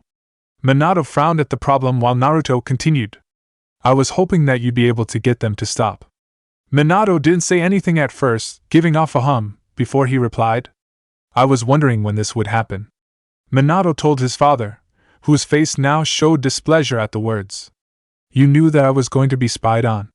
Naruto questioned with a furrowed brow. His blonde son shook his head in denial immediately. Of course not. Minato protested. I would have told you if you were. Then what did you mean? Naruto questioned again. When we first thought up the explanation of how you defeated Orochimaru using swift release, remember how I told you to ignore the part about you using your chakra to form a construct? Minato began to explain. How people would assume that it was some kind of secret technique and leave it at that. Yes. Naruto nodded. Well, while that puts off any questions, it also brings undue attention on what it was that you did. People gossip and hypothesize about what happened and what you used, eventually deciding to observe you and find out the truth. Minato's answer made understanding light up in Naruto's eyes, but also annoyance. Even clans might be tempted to find out. Minato added. I had to go through the same thing when I first used the Rasengan and Hiraishin. I too found it annoying, but eventually it stopped. So that's what all those people were observing me for. Naruto muttered. At Minato's quizzical look, he added. A few weeks ago, many people began to follow me around, looking at me from a distance. I found it disturbing, but they stopped after I lost them several times. Minato nodded. See, this ANBU must simply one of the more persistent ones. Minato said to the other occupant of the room. Do you know the design of their mask? The Hokage asked his father. If you do, I can send a message to the ANBU commander to reprimand that member. Not punish? Naruto questioned his son, who only shook his head. No, the blonde replied. The ANBU commander will do that for me, for not only following you but also getting caught by a civilian. Minato rose his hands to make quotation marks when he said civilian, making it clear he thought that his father was anything but. So, Minato said, getting back on track. The description of the mask. Mostly white. Naruto began, only for Minato to interject in a dry tone. All of the masks are mostly white too, San. It wasn't done yet. Naruto defended. You interrupted me. Minato chuckled. My apologies. The yondaime replied sincerely. Continue. He had a mostly white mask. Here, Naruto shot his son a look, to which Minato only smiled. Outlined in black was a bear, I believe, with a symbol on the center of the forehead. He also wore a too, San. Minato interrupted, his voice not containing the joking aspect that it had when he stopped his father from speaking before. This symbol, did it mean root? Naruto paused for a moment to look at his son's face, the seriousness on the expression confirming that the Hokage wasn't joking around this time. Yes, Naruto replied while his son began to curse at the response. Why? Naruto asked. What does that mean, Minato? The Hokage paused what he was doing to look his father in the eye, a scowl on his features. Root, Minato began, was a sub-branch of ANBU that was used in the Second and Third Shinobi Wars and during the in-between, but primarily during the wars.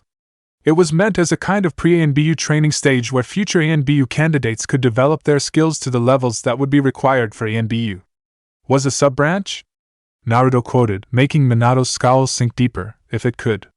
The overseer of this division, a man named Danzo Shimura, had an interesting idea as to how the initiates should be trained. Minato explained, his words giving Naruto the idea that he wasn't going to like this explanation at all. He believed that the perfect shinobi should be without emotion and undertake any mission without complaint. He also believed that Konoha had a rightful place as the most powerful of the great villages, and that the only way to reach that place was via conquest.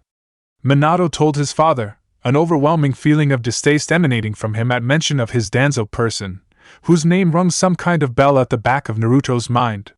And what has happened to this root now? Naruto asked his son.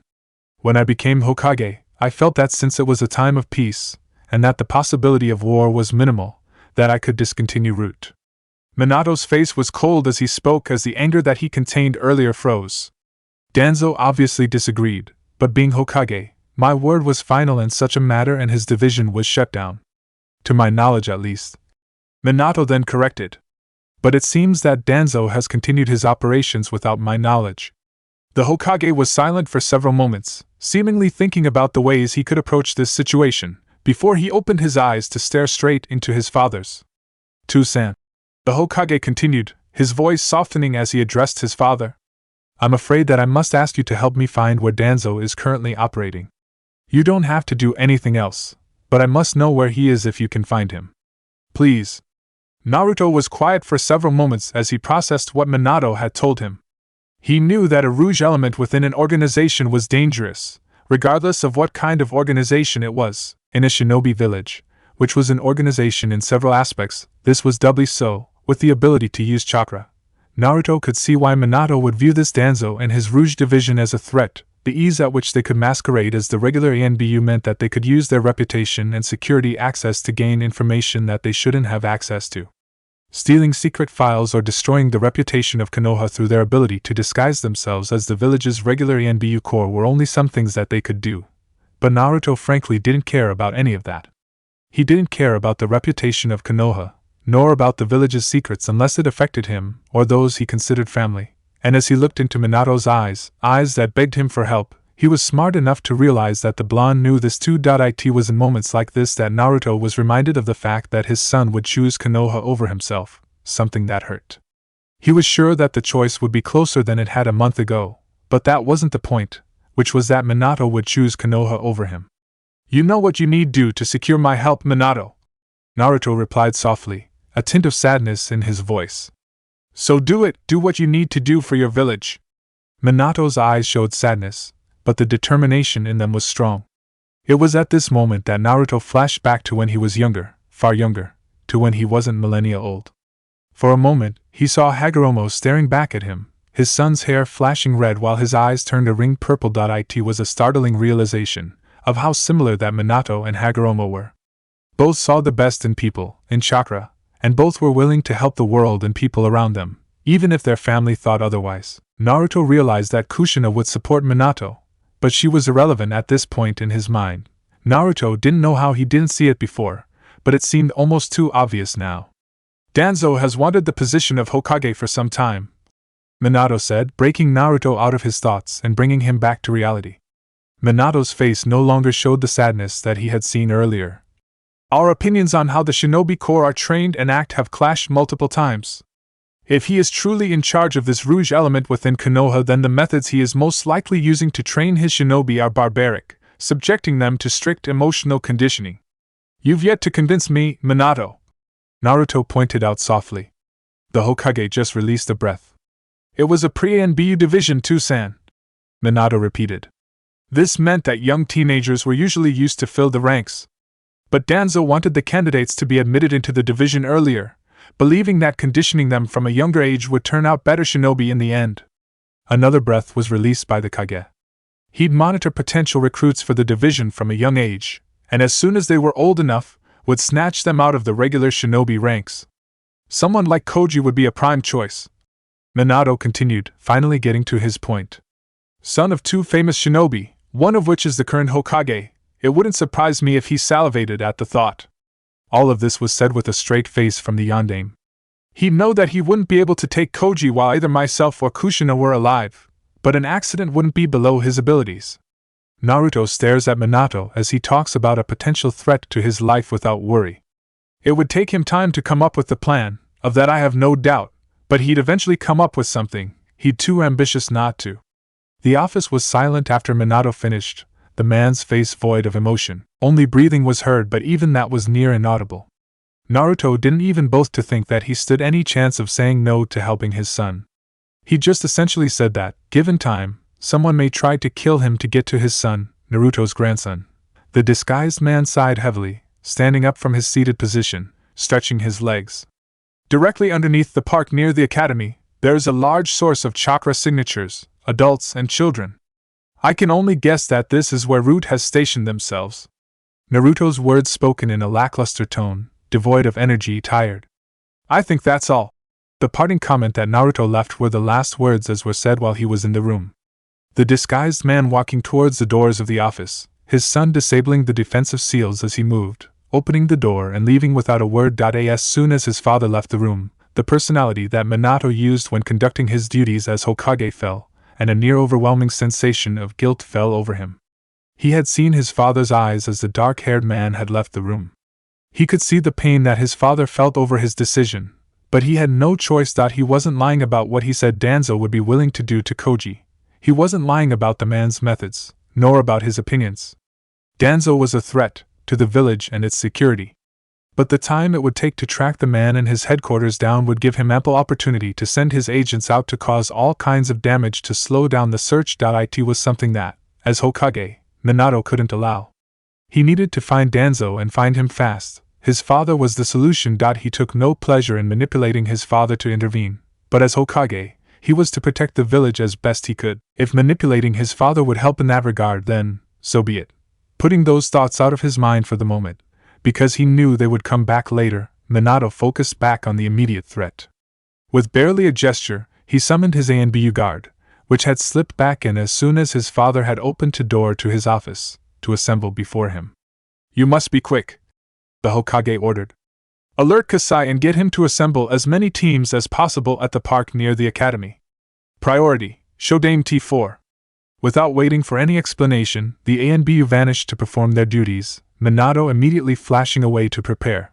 Sometimes weeds can sprout from the shadows of great trees, and everyone knows that to best rid them from the garden is to uproot them. Chapter 26. Naruto supposed that he should have done this as soon as he'd arrived in Konoha, but he'd never gotten around to doing so. At first it was because Minato had no idea that he knew Tsunade's mother, but after, he was still working on a reason for that after part. The guards were much easier to pass than they had been the first time. Simply telling them who he was seemed to be enough to grant him access to the Senju compound. Her house was in the Senju compound, which was unsurprising. What was surprising, however, was the incredibly large house that she lived in, having 3 stories, none of the levels wanting for space. The gardens out front were perfectly kept while the windows were open, allowing fresh air to flow through the house. It was the clan head's house for the Senju clan. Not surprising if one thought about the scale, but interesting if one thought about the resident. Naruto knew that Tsunade didn't live here, occupying an apartment in another part of the village, and he didn't know of anyone living with her mother. Did Miki truly stay in this house by herself? Deciding to find out for himself and tick off something that he should have done long ago, Naruto walked up to the door and knocked, before standing back and waiting for someone to come to the door, if anyone was there. Miki might be going for a stroll for all he knew. After 10 minutes and another 2 knocks, Naruto extended his senses over the building, checking to see if there was anyone was within. There was one in a room on the top floor towards the back of the house, most likely not hearing his knocking because of the distance between them, along with the walls. Deciding there was no harm, seeing as no one was around, Naruto allowed his body to break down into air before slipping under the door and reforming on the other side. It was incredibly similar to how he entered this building the first time, back when it was only a month or so after Tsunade was born. Now moving through the house, Naruto allowed his gaze to drift to the walls, where paintings and photographs hung. Images of a far happier time in Tsunade's life, it seemed, as in almost all, she was smiling brightly at the camera, or painter. There was one of her with Jiraiya, Orochimaru and Hiruzen, back when the four were much younger, when their team first formed, he assumed. Another of her and Hashirama, a painting, with her as a baby and Hashirama cradling her. There was one of Tsunade, as a teenager, with her arm around a much smaller boy with brown hair, Nawaki if he had to guess. There were many more in that similar vein, pictures of a better time, some with Tsunade and others without. None of the images had him within them, something that Naruto didn't know that he should be happy about anymore. It was just another reminder of how he hadn't lived up to his responsibilities as Tsunade's godfather. Not that he could really claim that title anymore. The distance from the door to the room where the source of chakra was seemed to stretch on forever as he passed more and more images of a happier Senju family, when there were more than 2 members. It was only when Naruto approached the door, though, that he wondered if there were any pictures he'd missed. Shoving aside his nerves and steeling himself, Naruto opened the door. The room was white, almost painfully so, the only splashes of color coming from objects posted around the space, almost like a makeshift hospital room. There were tissues on the bedside table, flowers on the other. All that was missing was the equipment. Mickey was laying down on a bed with the headrest leaning up against the wall, pointing towards him, and allowing him to watch as her eyes went wide as he stepped into the room. Once blonde hair had become streaked with gray, the blonde sections of her hair showing gray roots. Wrinkles on her face told one that she had spent much time smiling. About to assure her that he wasn't about to do anything, Naruto was rendered silent when she spoke before him. I had my suspicions. Her voice was croaky, though from what, Naruto didn't know. I thought that Minato looked like you, but I was never certain. Now I know. Naruto didn't know what to say. It was obvious to what she was referring to, seeing through his disguise just as easily as Hiruzen did, if not easier than the elderly man. It wasn't a problem though. He'd been going to reveal himself to Mickey and apologize for not being there for Tsunade, as well as not coming to see the mother earlier. There was silence in the room as neither occupant said anything, Naruto not knowing how to respond to what she just said. Eventually, however, he settled for what he had originally come here to do. I'm sorry. Naruto apologized with a bow of his head, bending his body forward as well as a sign of sincerity. That I've not come to visit you sooner. Mickey's wrinkled features pulled themselves into a small smile. You don't have to apologize for anything, Naruto. She let loose a cough that she covered up with a napkin in her hand. I never expected you to come visit me, though I thank you for being so thoughtful. Naruto shook his head. He could hear that Mickey was happy with his visit, but she shouldn't be happy. Anyone else would, replied Naruto with some disappointment in his voice, directed towards himself. I knew you and had no reason not to come visit you but chose not to. You had a new life. Mickey counted, her voice sounding slightly clearer as she continued to talk. A life with a son that you had to focus on.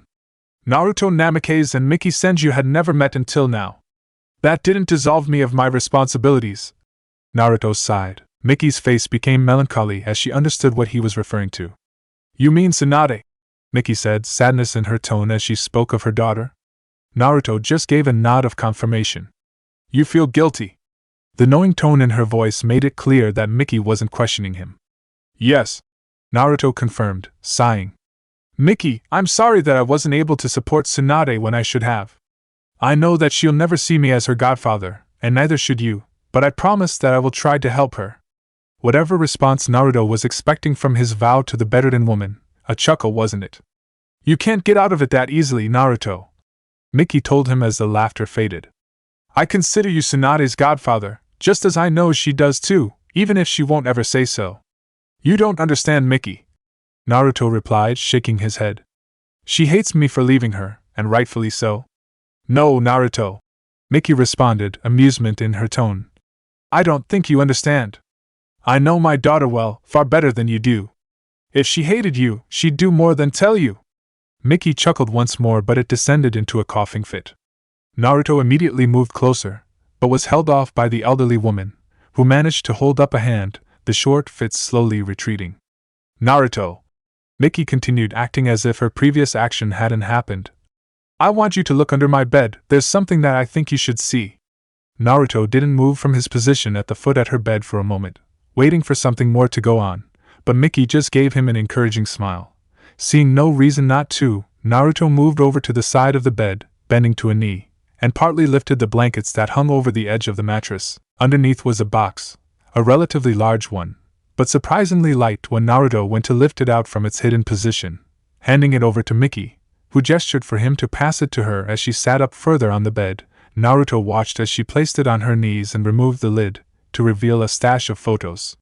There didn't seem to be anything different about these photos than the ones he had seen in the hall, except that these looked to be the kind of photos that a family would keep private, out of personal reasons or embarrassment. One of the very top ones was a picture of a very young, toddler-aged Tsunade sitting at a table and playing cards against Hashirama, with the young girl winning if the money in front of her was any indication. Another picture showed Tsunade, much younger than she was, currently snuggling in between Miki and Haru, Hashirama and Mito's child, while the two lying on their bed.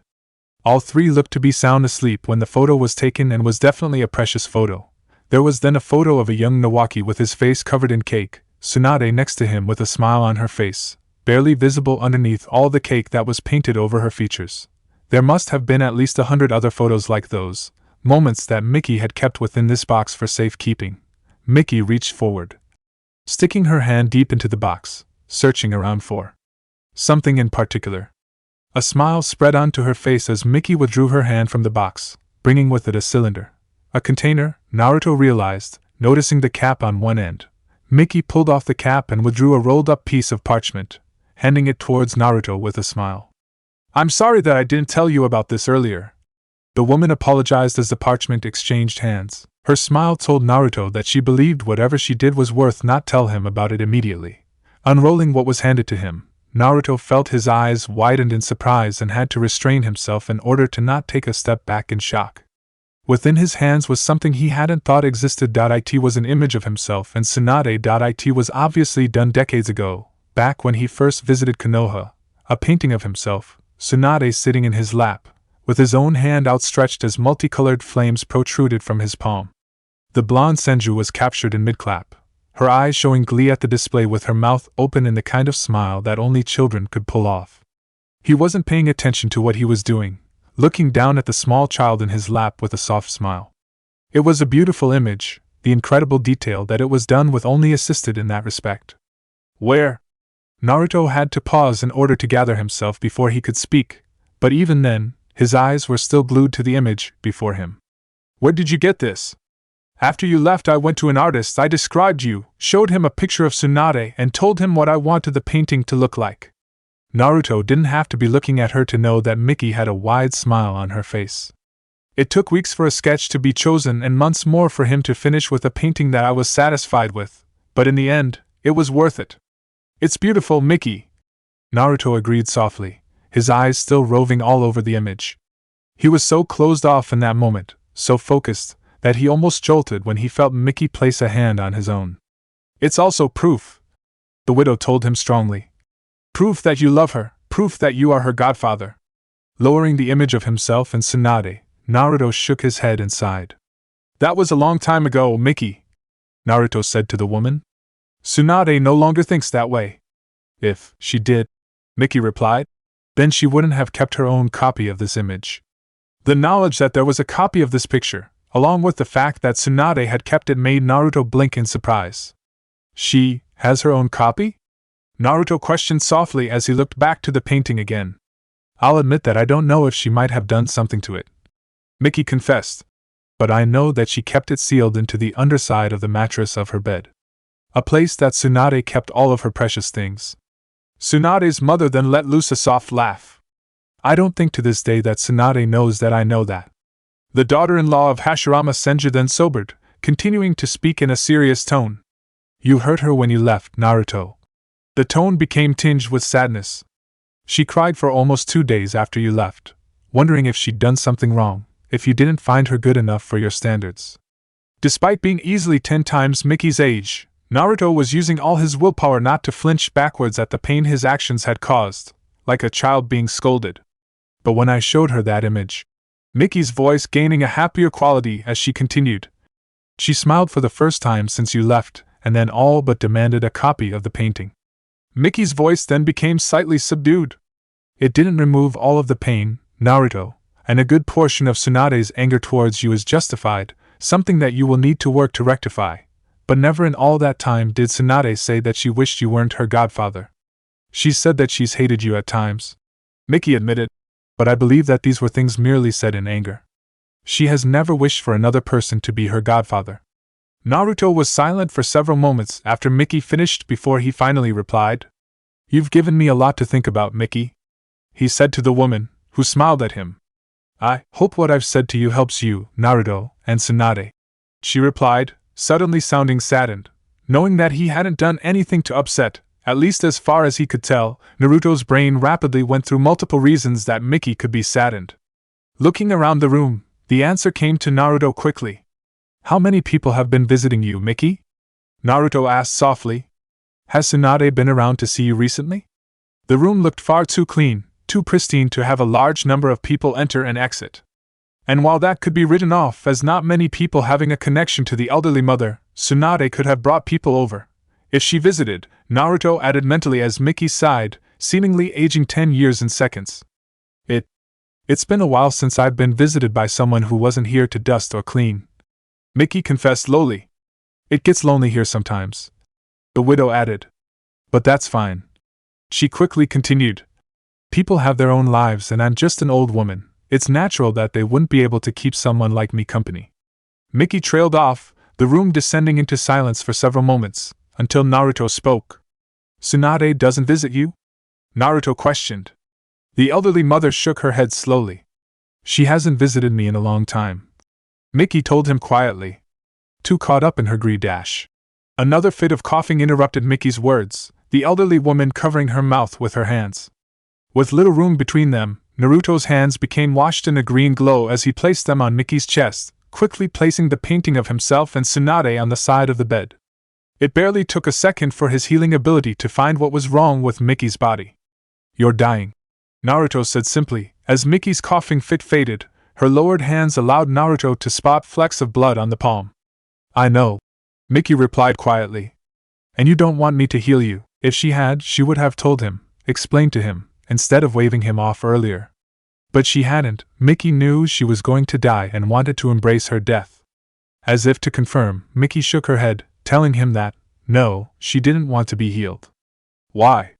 Naruto questioned her, as he lowered his palms, the light that they excluded fading as he did so.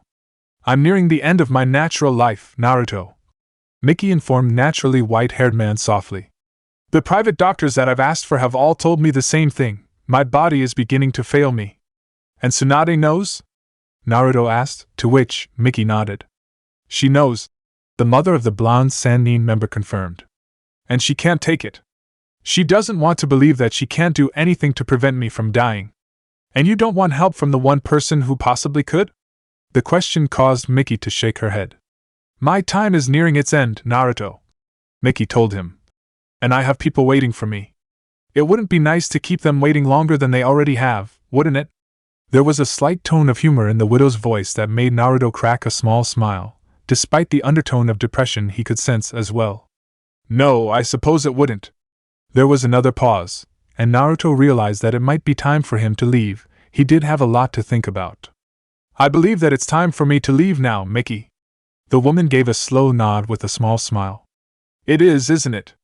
Mickey's eyes flickered to the painting that rested on the side of her bed. Take it. She motioned with a movement of her head.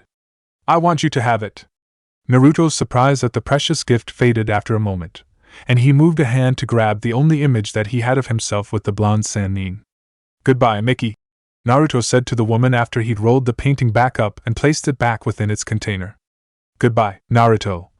The widow bid the disguised man as he moved towards the door, a noticeable tinge of sadness in her voice. Naruto paused, a foot away from the doorframe that led into the room. I'll see you in a couple of days, Mickey, the dark-haired man replied, turning his head as he spoke and watching as a smile came to Mickey's face. I'll look forward to it, Naruto, the now smiling woman replied. Naruto gave a smile back before he walked out of the room, closing the door behind him. With a cylinder in hand and a weight off of his shoulders, Naruto returned to his son's office 2 days after he was last there. He didn't go out of any sort of want to visit his son, still slightly hurt over his son's decision of the village over himself, but he had to. Almost straight after he left Minato's office, ANBU shinobi from all over the village began flocking over to the park near the academy. Obviously, civilians, genin, chunin and some jonin didn't notice the flashes of shadow above them, but those that did only narrowed their eyes, knowing not to pry into the affairs of the ANBU. What wasn't missed, by anyone in the village, was the series of explosions that occurred over the next 2 or so hours, emanating from underground. One of them even shook the earth so much that it was felt above ground. It was when the fighting was nearing its second hour, and when Naruto was only minutes away from going to see if his son was okay, that the fourth Hokage emerged along with many beaten and bruised ANBU. After breathing a sigh of relief at the knowledge that his child was alive and looking relatively unharmed, Naruto had immediately made to contact his son in order to find out what happened. He was thoroughly annoyed to find out that Minato had to have a mandatory meeting with several shinobi in order to discuss what happened, a meeting that went for over a day. Granted that the meeting gave Naruto the perfect opportunity to talk to Miki, one that was long overdue, but it was still irritating for someone to say that he couldn't visit his son, especially after what was obviously not a simple fight. But that was then and this is now. Opening the door to his son's office, after receiving the invitation to come into the room, Naruto was immediately aware of the tired look about his son. The bags under his eyes and general weariness, along with his hair looking far messier than usual, all seemed to point to a lack of sleep, one that was most likely caused by his meeting the day before. Even with the lack of sleep his son seemed to have gotten, Minato still managed to offer a smile and straighten up when his father entered.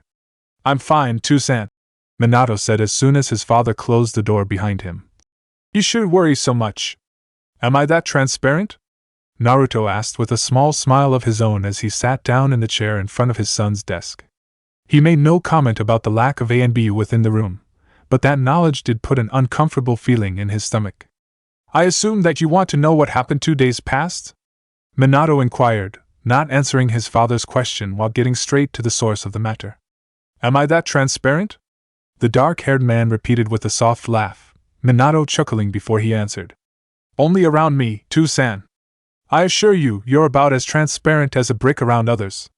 The Hokage joked, though that expression quickly left his face as he thought about the revelations that came with the destruction of Root. "Your information was correct, Toussaint. Root was hiding under the park near the academy. I'll spare you the more thorough explanation of what happened and get right to the meat. Due to the advantage of surprise and the fact that we literally dropped down on top of their living quarters, the majority of Root was eliminated quite quickly. The problem came with the fact that we underestimated the network of tunnels that made up their base, and the Root shinobi used that to their advantage, attempting to route us to dead ends or collapse tunnels to block our approach. However, the ANBU's skills as well as experience, along with our numbers, allowed us to overwhelm the Root shinobi. Many were killed, but many were also taken into custody." Minato continued before he rubbed his forehead. "Some of them were only 3, Toussaint. One was barely 2.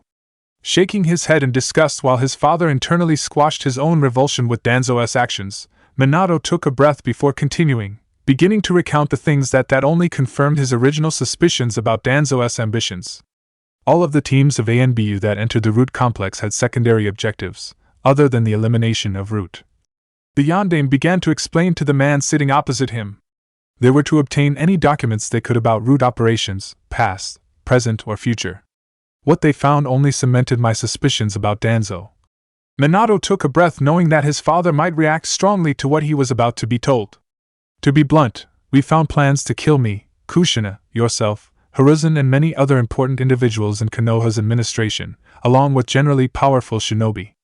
There were also plans to kidnap Koji with a variety of outcomes.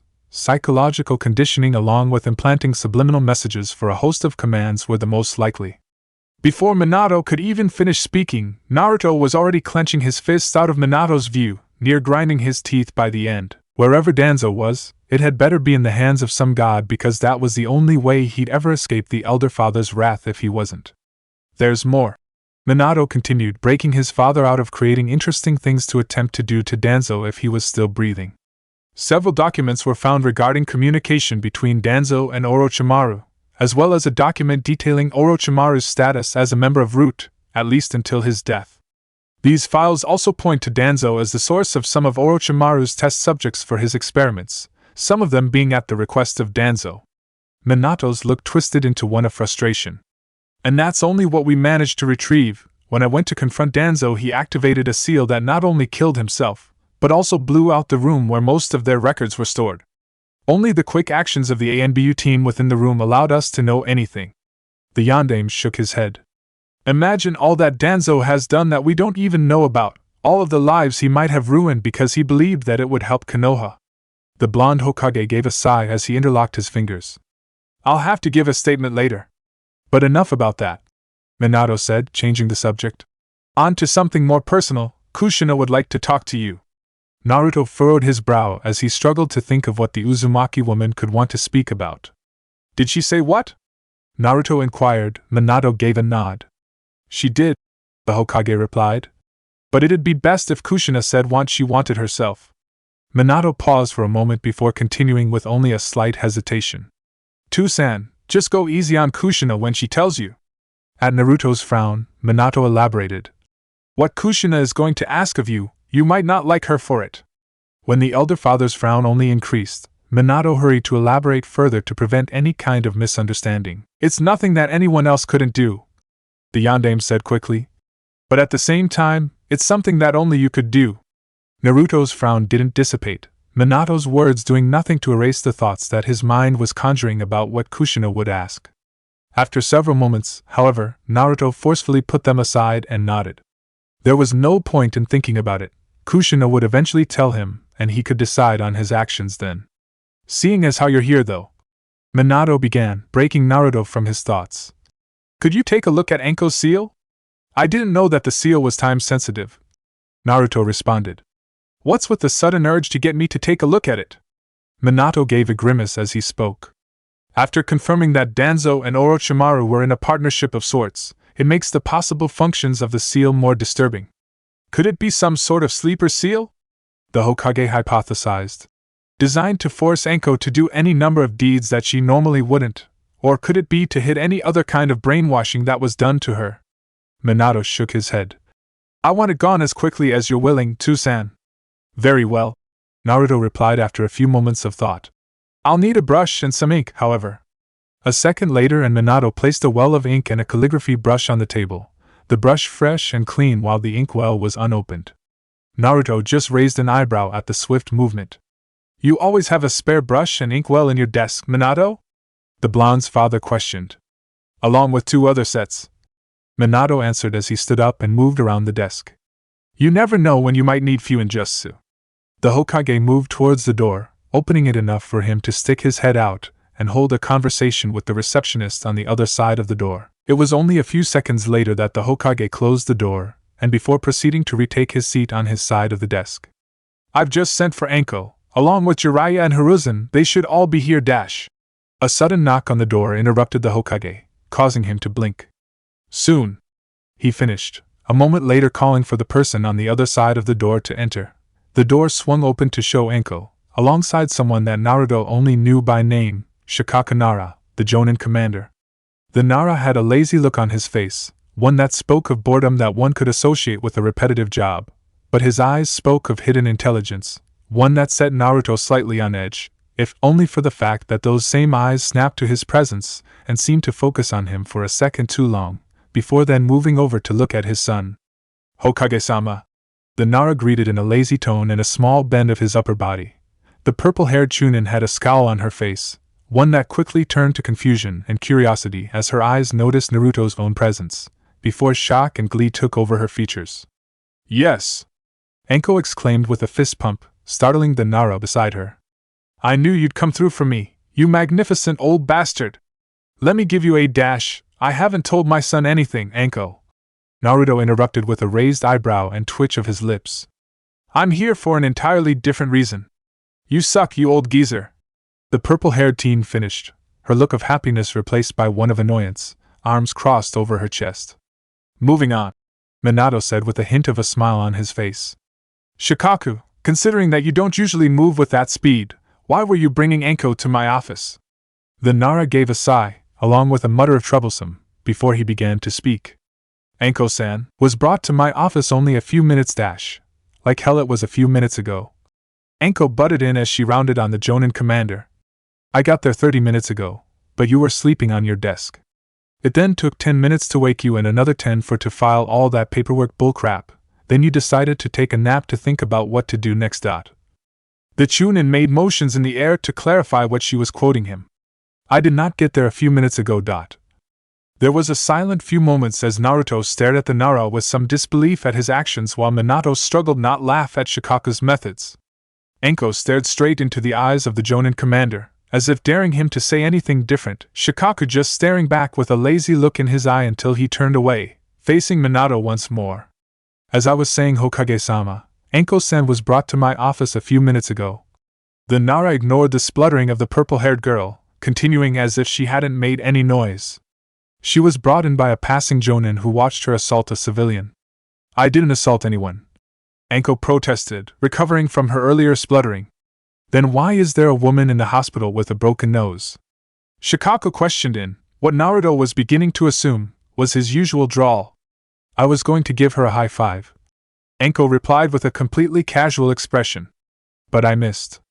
Naruto only shook his head at the completely Enko-like response while the yondaime chuckled. Shikaku seemed to take some private amusement from the Chunin's answer. I'm afraid that dealing with Enko's reprimand will have to wait, Minto told the new arrivals to his office, once the amusement had left the room. There is currently something that takes precedent. There was a look of surprise on Enko's face when she heard she wouldn't be punished, or at least not immediately. That look of surprise turned into wince, with a hand coming up to rub her shoulder, the realization coming to her face. Shikaku seemed to come to the same conclusion, his eyes flickering to Enko, then to Naruto, where they lingered for a second, before returning to his Kage. Naruto didn't need the ability to read minds to know that the gears were turning with the Nara's head. It only took a few seconds for the Nara to give look back to Naruto, giving him a far more calculating look than before. Shikaku, Minato called, causing the Nara to snap his gaze back to his Kage. This is going to be something private. You'll be given a full report later, but for now, I must ask if you'll return to your office. The Nara gained a disgruntled expression, annoyed at being denied the chance to find out more about what was going on, but consoled himself on the fact that he'd at least find out. There was bound to be a classified report, there had to be if he wasn't allowed, but he knew Minato and the man would tell him what he could. The Nara gave a bow. As you wish, Hokage-sama.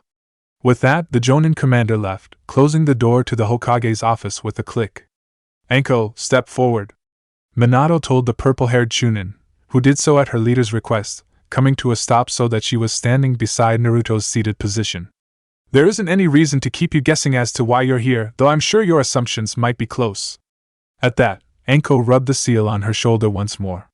Enko, the reason you're here is because my two-san is willing to take a look at the seal on your shoulder.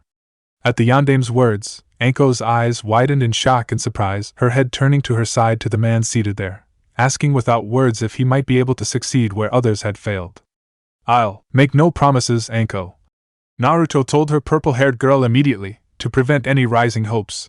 But I'll see if I can make something of it that others can't. Enko, Minato called, making the purple-haired girl turn back to the Hokage. I've also called for Jiraiya and the Sandaime. Would it be okay for them to watch for research purposes? The blonde questioned. Enko hesitated for a moment before giving a short nod and turning back to Naruto. So you some kind of seals expert or something? She pried expectantly, a slight frown marring her face. 'Cause I've seen none of it. All I've seen you do is sit and mediate. Naruto ignored the confession that he wasn't, in fact, doing nothing and raised an eyebrow. You don't think that I'll be able to do anything, do you? The father stated. Enko gave a nod. Considering that Yondaime-sama and Jiraiya of the Sannin couldn't do anything and they're experts, I'm finding it seriously hard to believe that you could. Ignoring the blunt statement, Naruto was once again reminded of the lack of knowledge that most people had regarding Fuinjutsu. Minato was skilled in the sealing arts, of that Naruto was sure, as was Jiraiya, but the fact was that neither of them were close to mastering the art, not having dedicated near the amount of time required to master even half of the known art of Fuinjutsu. Both were skilled, but if they were pushed into any other side of Fuinjutsu than the one they specialized in, they'd most likely sink, 7 times out of 10. Well, I doubt that Naruto would be here if he didn't believe so, Enko-chan. The elderly voice from the door made Enko spin around to face the caller, only to immediately give a small nod to the two in the doorway. Giving the ANBU the day off, Minato? Hiruzen Sarutobi asked his successor, who gave a weary nod. After their performance, and their continual guard of me throughout the next day as a precaution, I felt they could use a rest. Minato told the Sarutobi clan head before sighing. I just wish I could. The downsides of being Hokage, Minato. Hiruzen replied with a chuckle. Sandame-sama, Jiraiya. The Anko regarded the former Hokage and member of the Sannin. The latter gave a small snort in response. And where's my respect, Gaki? The white-haired toad sage questioned as both himself and his former teacher came into the room. As far away from you as possible, pervert. Anko replied with a deadpan tone. Jiraiya gave a small, sheepish chuckle in response. He made one comment about her clothing. One. He even apologized for it, but apparently in this day and age, one slightly perverted comment meant that all respect was gone forever. Hiruzen coughed slightly into his hand to change the direction that the conversation was going. Both myself and Jiraiya are here, Minato. Perhaps we should get to why we're here. The former Hokage had caught enough of Anko's words to be able to guess as to why both himself and Jiraiya were called. He also knew his former student was intelligent enough to connect the dots, and saw no reason to stall the inevitable. Yes. Minato agreed with his predecessor. Why don't we get straight to it? Here, Minato looked to his father. Tusan, are you ready to begin? Naruto gave a nod as he stood up, signaling that he was ready, while he gestured for Anko to move to the seat that he had just vacated. The purple-haired Chunin did so. A taller stool would be better, Naruto mentally noted, but this would suffice for now. A subtler motion from the current Hokage. Both Jiraiya and Hiruzen moved around to the other side of the desk, standing beside their seated leader, giving Naruto more space should he need it. Okay, began Naruto. First off, Anko, I want you to show me exactly where the seal is. The now seated Anko visibly hesitated in moving, prompting Naruto to give the young preteen some comforting words. It's alright, Anko, we don't have to do this if you don't want to. The naturally white-haired man told the girl softly. Of course I want to do it. Anko responded fiercely, but keeping the low tone that Naruto had used. The strong voice then became far less sure as she stared at her lap. But I don't want you see it. Naruto paused for a moment before replying. I won't think any less of you if I see it, Anko. Naruto promised. He had to admit, it was strange, this side of Anko, the side of her that was far less sure, that had insecurities and worries.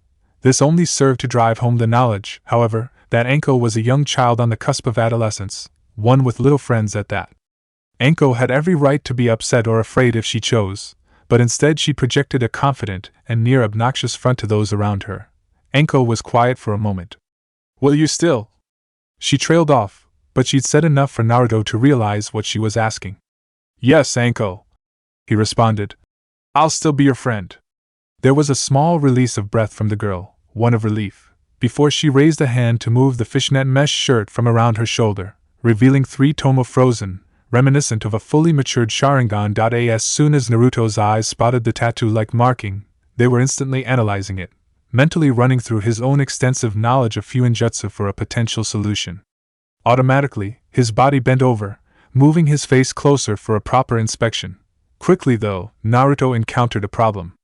This isn't a curse seal, Naruto informed the other residents of the room when he straightened up, frowning as he looked at the marking. What the hell are you talking about? Anko asked him, saying, essentially, what Naruto was sure the 3 other males in the room were thinking while she twisted her head to look at him. Hokage-sama, Sandame-sama and Jiraiya all had a look at it and said it was a cursed seal. You saying that they're wrong? No, Naruto began. They assumed it was a cursed seal. Am I right? Naruto asked, now looking at Minato, who nodded. We found 9 other corpses when we raided Orochimaru's labs, all of them bearing the same mark that Anko does. That and her reported twinges of pain from it along with Orochimaru's actions coming to light meant that it was a logical conclusion to come to. So to clarify, you assumed that it was a cursed seal but couldn't identify what kind of seal it was? Naruto inquired with a hint of disbelief. They assumed because people had died and that Anko complained of pain that it was cursed seal. While a likely conclusion, it wasn't the only one that they could have come to. You don't agree with our assumption? Jiraiya questioned, able to hear the incredulity within his student's father's voice. Her twinges of pain could have been from the fact that the seal wasn't applied properly to her body. Naruto informed the member of the Sannin, while beginning to feel a headache coming on. Seals that are applied directly onto the skin need to be protected from unconscious and conscious chakra surges that may affect them. The twinges could simply be surges of chakra affecting the seal. Hang on, Anko interrupted. Why don't you think it's a cursed seal? She said to Naruto. I mean, these are Fuinjutsu masters you're speaking to. Don't you think they know what they're talking about? Naruto sighed. No, they were definitely not Fuinjutsu masters. If they were, then they wouldn't be making such assumptions. Okay, a quick lesson on sealing. The naturally white-haired man began before moving on to explain the situation in depth to Anko, as well as for the benefit of the other 3 Fuinjutsu users. What my son along with Hiruzen and Jiraiya believe you have is a cursed seal. A cursed seal is simply something that is applied to someone, usually without their knowledge or via trickery, with negative repercussions for the user when the seal is used or at the will of the applier. I believe, Naruto continued, motioning to himself, that you may have something else. Your twinges of pain may simply be your own chakra interacting with the seal and the seal rejecting it. What do you think I have? Asked Anko. I don't know. Naruto supplied unhelpfully before continuing. But that's because the entire seal isn't shown. I'll need to expand it first. Expand the seal? Anko questioned, voicing the thoughts of the other 3 males in the room. Naruto nodded. At first I thought that Orochimaru might have simply written his script at an incredibly small size, shaping it to look like Tomo so that, from far away, the seal might look like a tattoo. Looking at it closely though scraps that theory and makes me believe that he has used a locking seal. Explained Naruto. What does this seal do? Asked Minato. Naruto looked towards his son, noting the lack of understanding on both Hiruzen and Jiraiya's faces, and restrained himself from groaning aloud.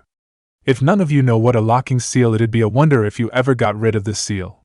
That didn't mean wouldn't insult their lack of knowledge. Why haven't you heard about this, Jiraiya? Considering that, should you be learning about the battle applications of Fuinjutsu, this would be related to you most of all. Naruto questioned the Sannin, who frowned at the question. I've been busy. The Toad Sage defended himself. Do you have any idea how taxing it is to set up, protect, monitor, and maintain a spy network, all while trying to keep it undetectable from multiple villages? I haven't exactly gotten a lot of time to myself recently, and Funjitsu isn't exactly high on my priorities list. Naruto sighed. A locking seal is something that is used to hit a sealing array, contracting the rest of the array so that it fits under the seal. At the looks he got for his words, Naruto waved them off. You'll understand in a minute, he told them. These seals are generally used to hid traps, in buildings or battlefields, or even by individual seal masters to keep their original seals from being stolen. Naruto frowned as he continued, eyeing the seal on Anko's shoulder. But they generally try to shape their locking seals as other sealing characters to disguise them. Can you get rid of it or something? Anko questioned after the room was given a bit of time to digest what was being said. Naruto didn't respond but stared at the seal. Hold still, he replied after a moment, reaching forward to place 3 fingers over each of the tomo. As requested, Anko didn't move as his hand touched her shoulder. With 3 fingers on one of the tomo each, Naruto rotated his hand, the tomo rotating with it. Like magic, a thin ring appeared around the trio of tomo, with multitudes of sealing characters springing from it like branches, stretching across Anko's body. One, however, instead of climbing from the ring, faded into view, clinging to Anko's neck and the side of her face. Now Anko, Naruto warned, I want you to refrain from moving. This is the seal in its raw state, and I will need to study it carefully to decipher what it actually does, okay? Yeah, sure. The Chunin replied distractedly as she stared at the multitude of symbols covering her arms. I in front of her. The eyes of the other Fuinjutsu users widened as they looked at the seal, finding that they could barely understand a quarter of what they were seeing. They could understand symbols for chakra, one for contain and a few others, but the rest remained a mystery. Deciding to focus on what he could, and leave the immediate problem for slightly later, Naruto locked his eyes with the branch of seals that traveled up Anko's neck and was attached to her head. Within minutes he felt an eyebrow rise to his forehead as he understood what he was looking at. Well, Naruto spoke aloud, breaking the silence that had descended onto the room.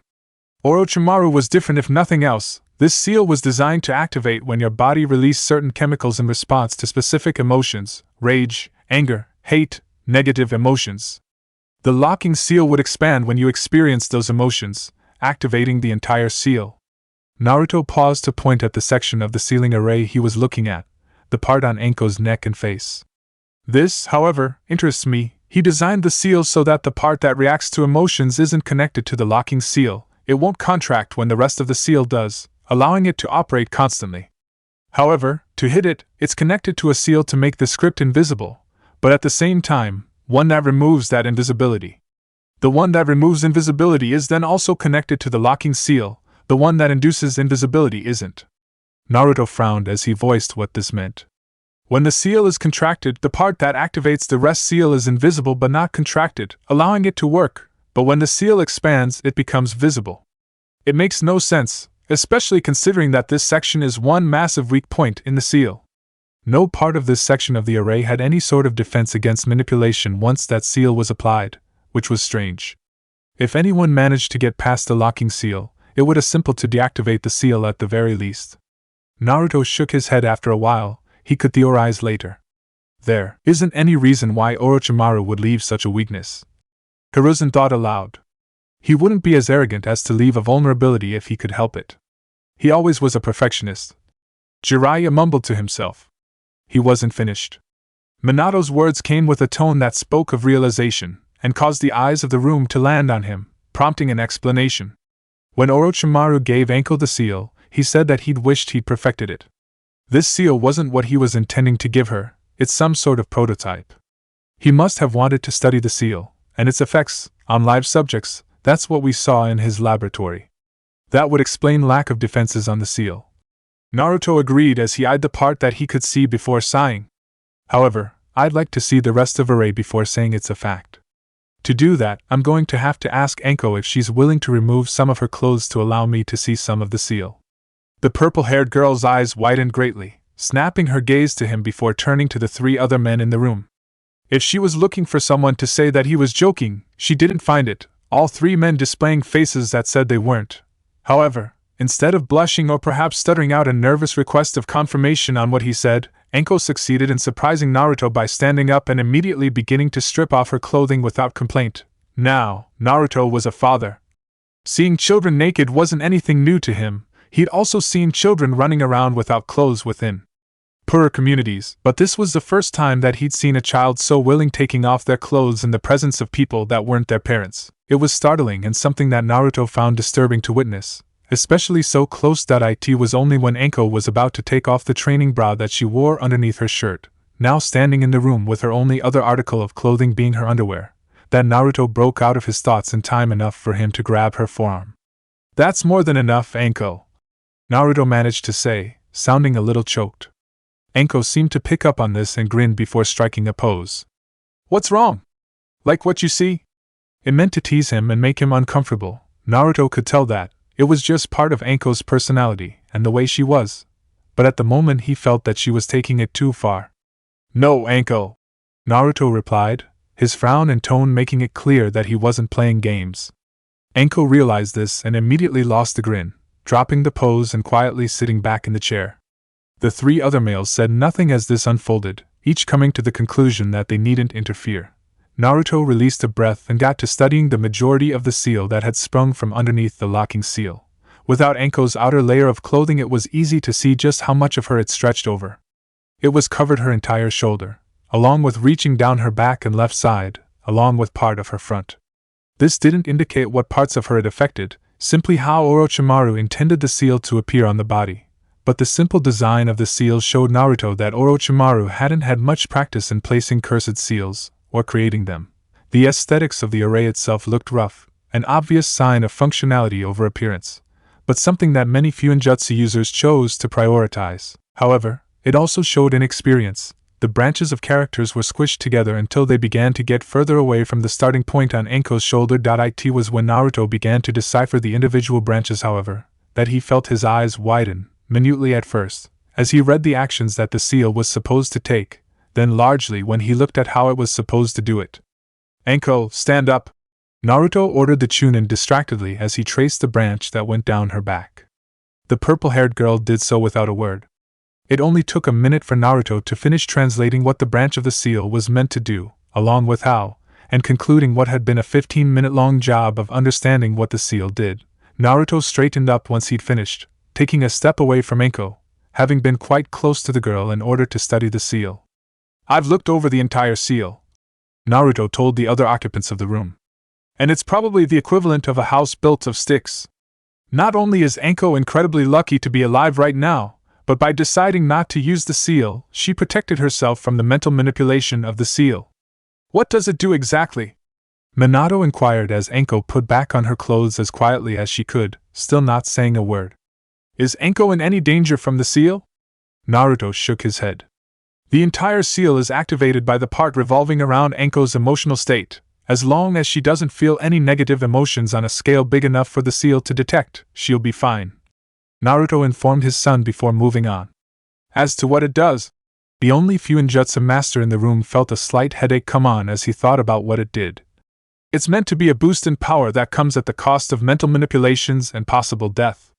There was a silence that descended onto the room as the three other males digested what they were just told while Anko looked at the sealing array on her body in a new light, realizing just how dangerous it was. As I said earlier, the seal will react to Anko's negative emotions in sufficient quantities. Naruto began to explain. But what this seal will do once active is cycle Anko's chakra through a mixture of one of two chakras before returning it back to Anko's chakra system. The mixture of chakra that is then put back into Anko's body would have been stronger than her own, giving her, essentially, more chakra. I can only guess that one chakra is Orochimaru's, but the other is a mystery. Naruto then pointed towards the still expanded seal, specifically the part on Anko's back. The seal then begins to enforce a sense of loyalty towards Orochimaru, encouraging this loyalty until the wearer, in this case Anko, would be willing to do anything for him. The part about death? Minato asked. If one uses the seal frequently, they will be able to access a second level of seal which, from what I can see, involves the second source of chakra. There must be something about the chakra because the seal tests the host when it is first applied by supplying minute amounts of the chakra into the host's body. If the body can handle whatever kind of chakra it is, nothing more happens, but if they can't, they die. Naruto explained to the room's other occupants. And the part about it being a house built of sticks? Jiraiya asked, causing Naruto's lips to twist. The entire seal is poorly done, Naruto told the Sannin. If someone with not enough experience tried to remove the seal, they could kill Anko. Said person's face suddenly became a shade paler at that knowledge. Imagine building a house but then destroying all of the internal support beams and allowed the house to lean upon itself for support. That's what this seal essentially is. There was a moment of silence before Hiruzen spoke up. Can you remove it, Naruto? The Sandaime questioned the father. The eldest in the room thought for a second before answering. There are multiple options from here, Naruto replied. I may not need to remove it. What do you mean? Anko frowned. She wanted the mark gone. How else was that going to happen without it being removed? She may not know much about Fuinjutsu, but she knew that one couldn't simply rub a seal away. Right. One thing I could would simply render it permanently inactive, Naruto explained, pointing to the part of the still expanded seal that went up Anko's neck and face. By blocking this section from communicating with the rest of the seal, it would never be able to expand from its locked state, and therefore, never become active. I could do this now. Another option would be to simply remove the entire seal. Naruto continued. This would take some time, as cursed seals aren't generally meant to be removed, but I would be able to do it. Once done, it would be impossible to tell the seal was there. Naruto paused for a moment before he spoke again. The third option would be to simply put a containment seal around it. Something like this would be based on Anko's will to not use the cursed seal. Again, I could do this here and now. Naruto paused once again. Though judging by Anko's look, I don't think she wants that. Indeed, Anko had a frown on her face at that answer, and it was no surprise. The containment seal was not something he'd ever use for this situation, as it was mostly for the containment of something that couldn't be removed at the current time but was dangerous to leave active. This was mostly used by those who didn't specialize in cursed seals or their removal. It was prevention, not a cure, but it was still an option. The final option, Naruto spoke again, would be to remove the part of the seal that activates the rest, contract the rest of the seal, before simply removing the skin that the mark occupies. The looks that Naruto received made it obvious that none of them had even considered that, but he could see that, mixed in with that surprise was some disbelief in the eyes of the Fuinjutsu users. What? He asked them. Two-san, Minato replied hesitantly. Are you sure that we can do that? It is a cursed seal. Once again, Naruto just pointed to the branch of characters along Anko's neck and face. Ordinarily, if Orochimaru was more experienced, no, he has made it so that this branch acts as the sensor that tells the rest of the seal what the host is feeling. Without it, it will receive nothing and will therefore not activate, making the removal of skin possible. It also helps that Orochimaru used a locking seal. When I said that a locking seal places parts of a seal underneath it, I meant it literally. While a locking seal is active, the parts attached to it may as well no exist. Naruto paused for a moment before he added, "You'll have to cut deep to be able to remove the entire seal and make sure that none of it remains, but it is doable for any doctor." "Well, regardless," Minato said, looking towards the only female in the room. "It isn't our decision to make, it's Anko's." With the eyes of the entire room on her, Anko thought over her options, mentally weighing the only three that she was considering with a contemplative look on her face. It was a minute later that she looked at Naruto, though only the father was able to see how she didn't quite meet his eyes. "Which one is the fastest?" she asked him. "That depends," Naruto replied, trying to pin Anko's own eyes to his, but the child was quite good at avoiding his gaze. "If a doctor was available now, you could have the seal removed before the day is over." With her question answered, Anko switched her gaze from Naruto to his son. The Hokage seemed to sense what she wanted to ask because he answered her question before she could open her mouth. "I'll make a medic nin available when you're ready if that's your choice, Anko," the Hokage told her with an understanding smile. "Then I choose the last option," Anko decided. "Very well," Naruto said to her before he motioned to the seat again. "You'll have to sit in order to be still enough for me to work properly while I disable the required branch." As Anko did so, Naruto moved over to Minato's desk, opening the inkwell and bending the brush, making sure that the bristles weren't stiff. He then stirred the brush into the ink before he turned back to Anko. "You must try to be as still as possible, Anko," he told her as he moved closer.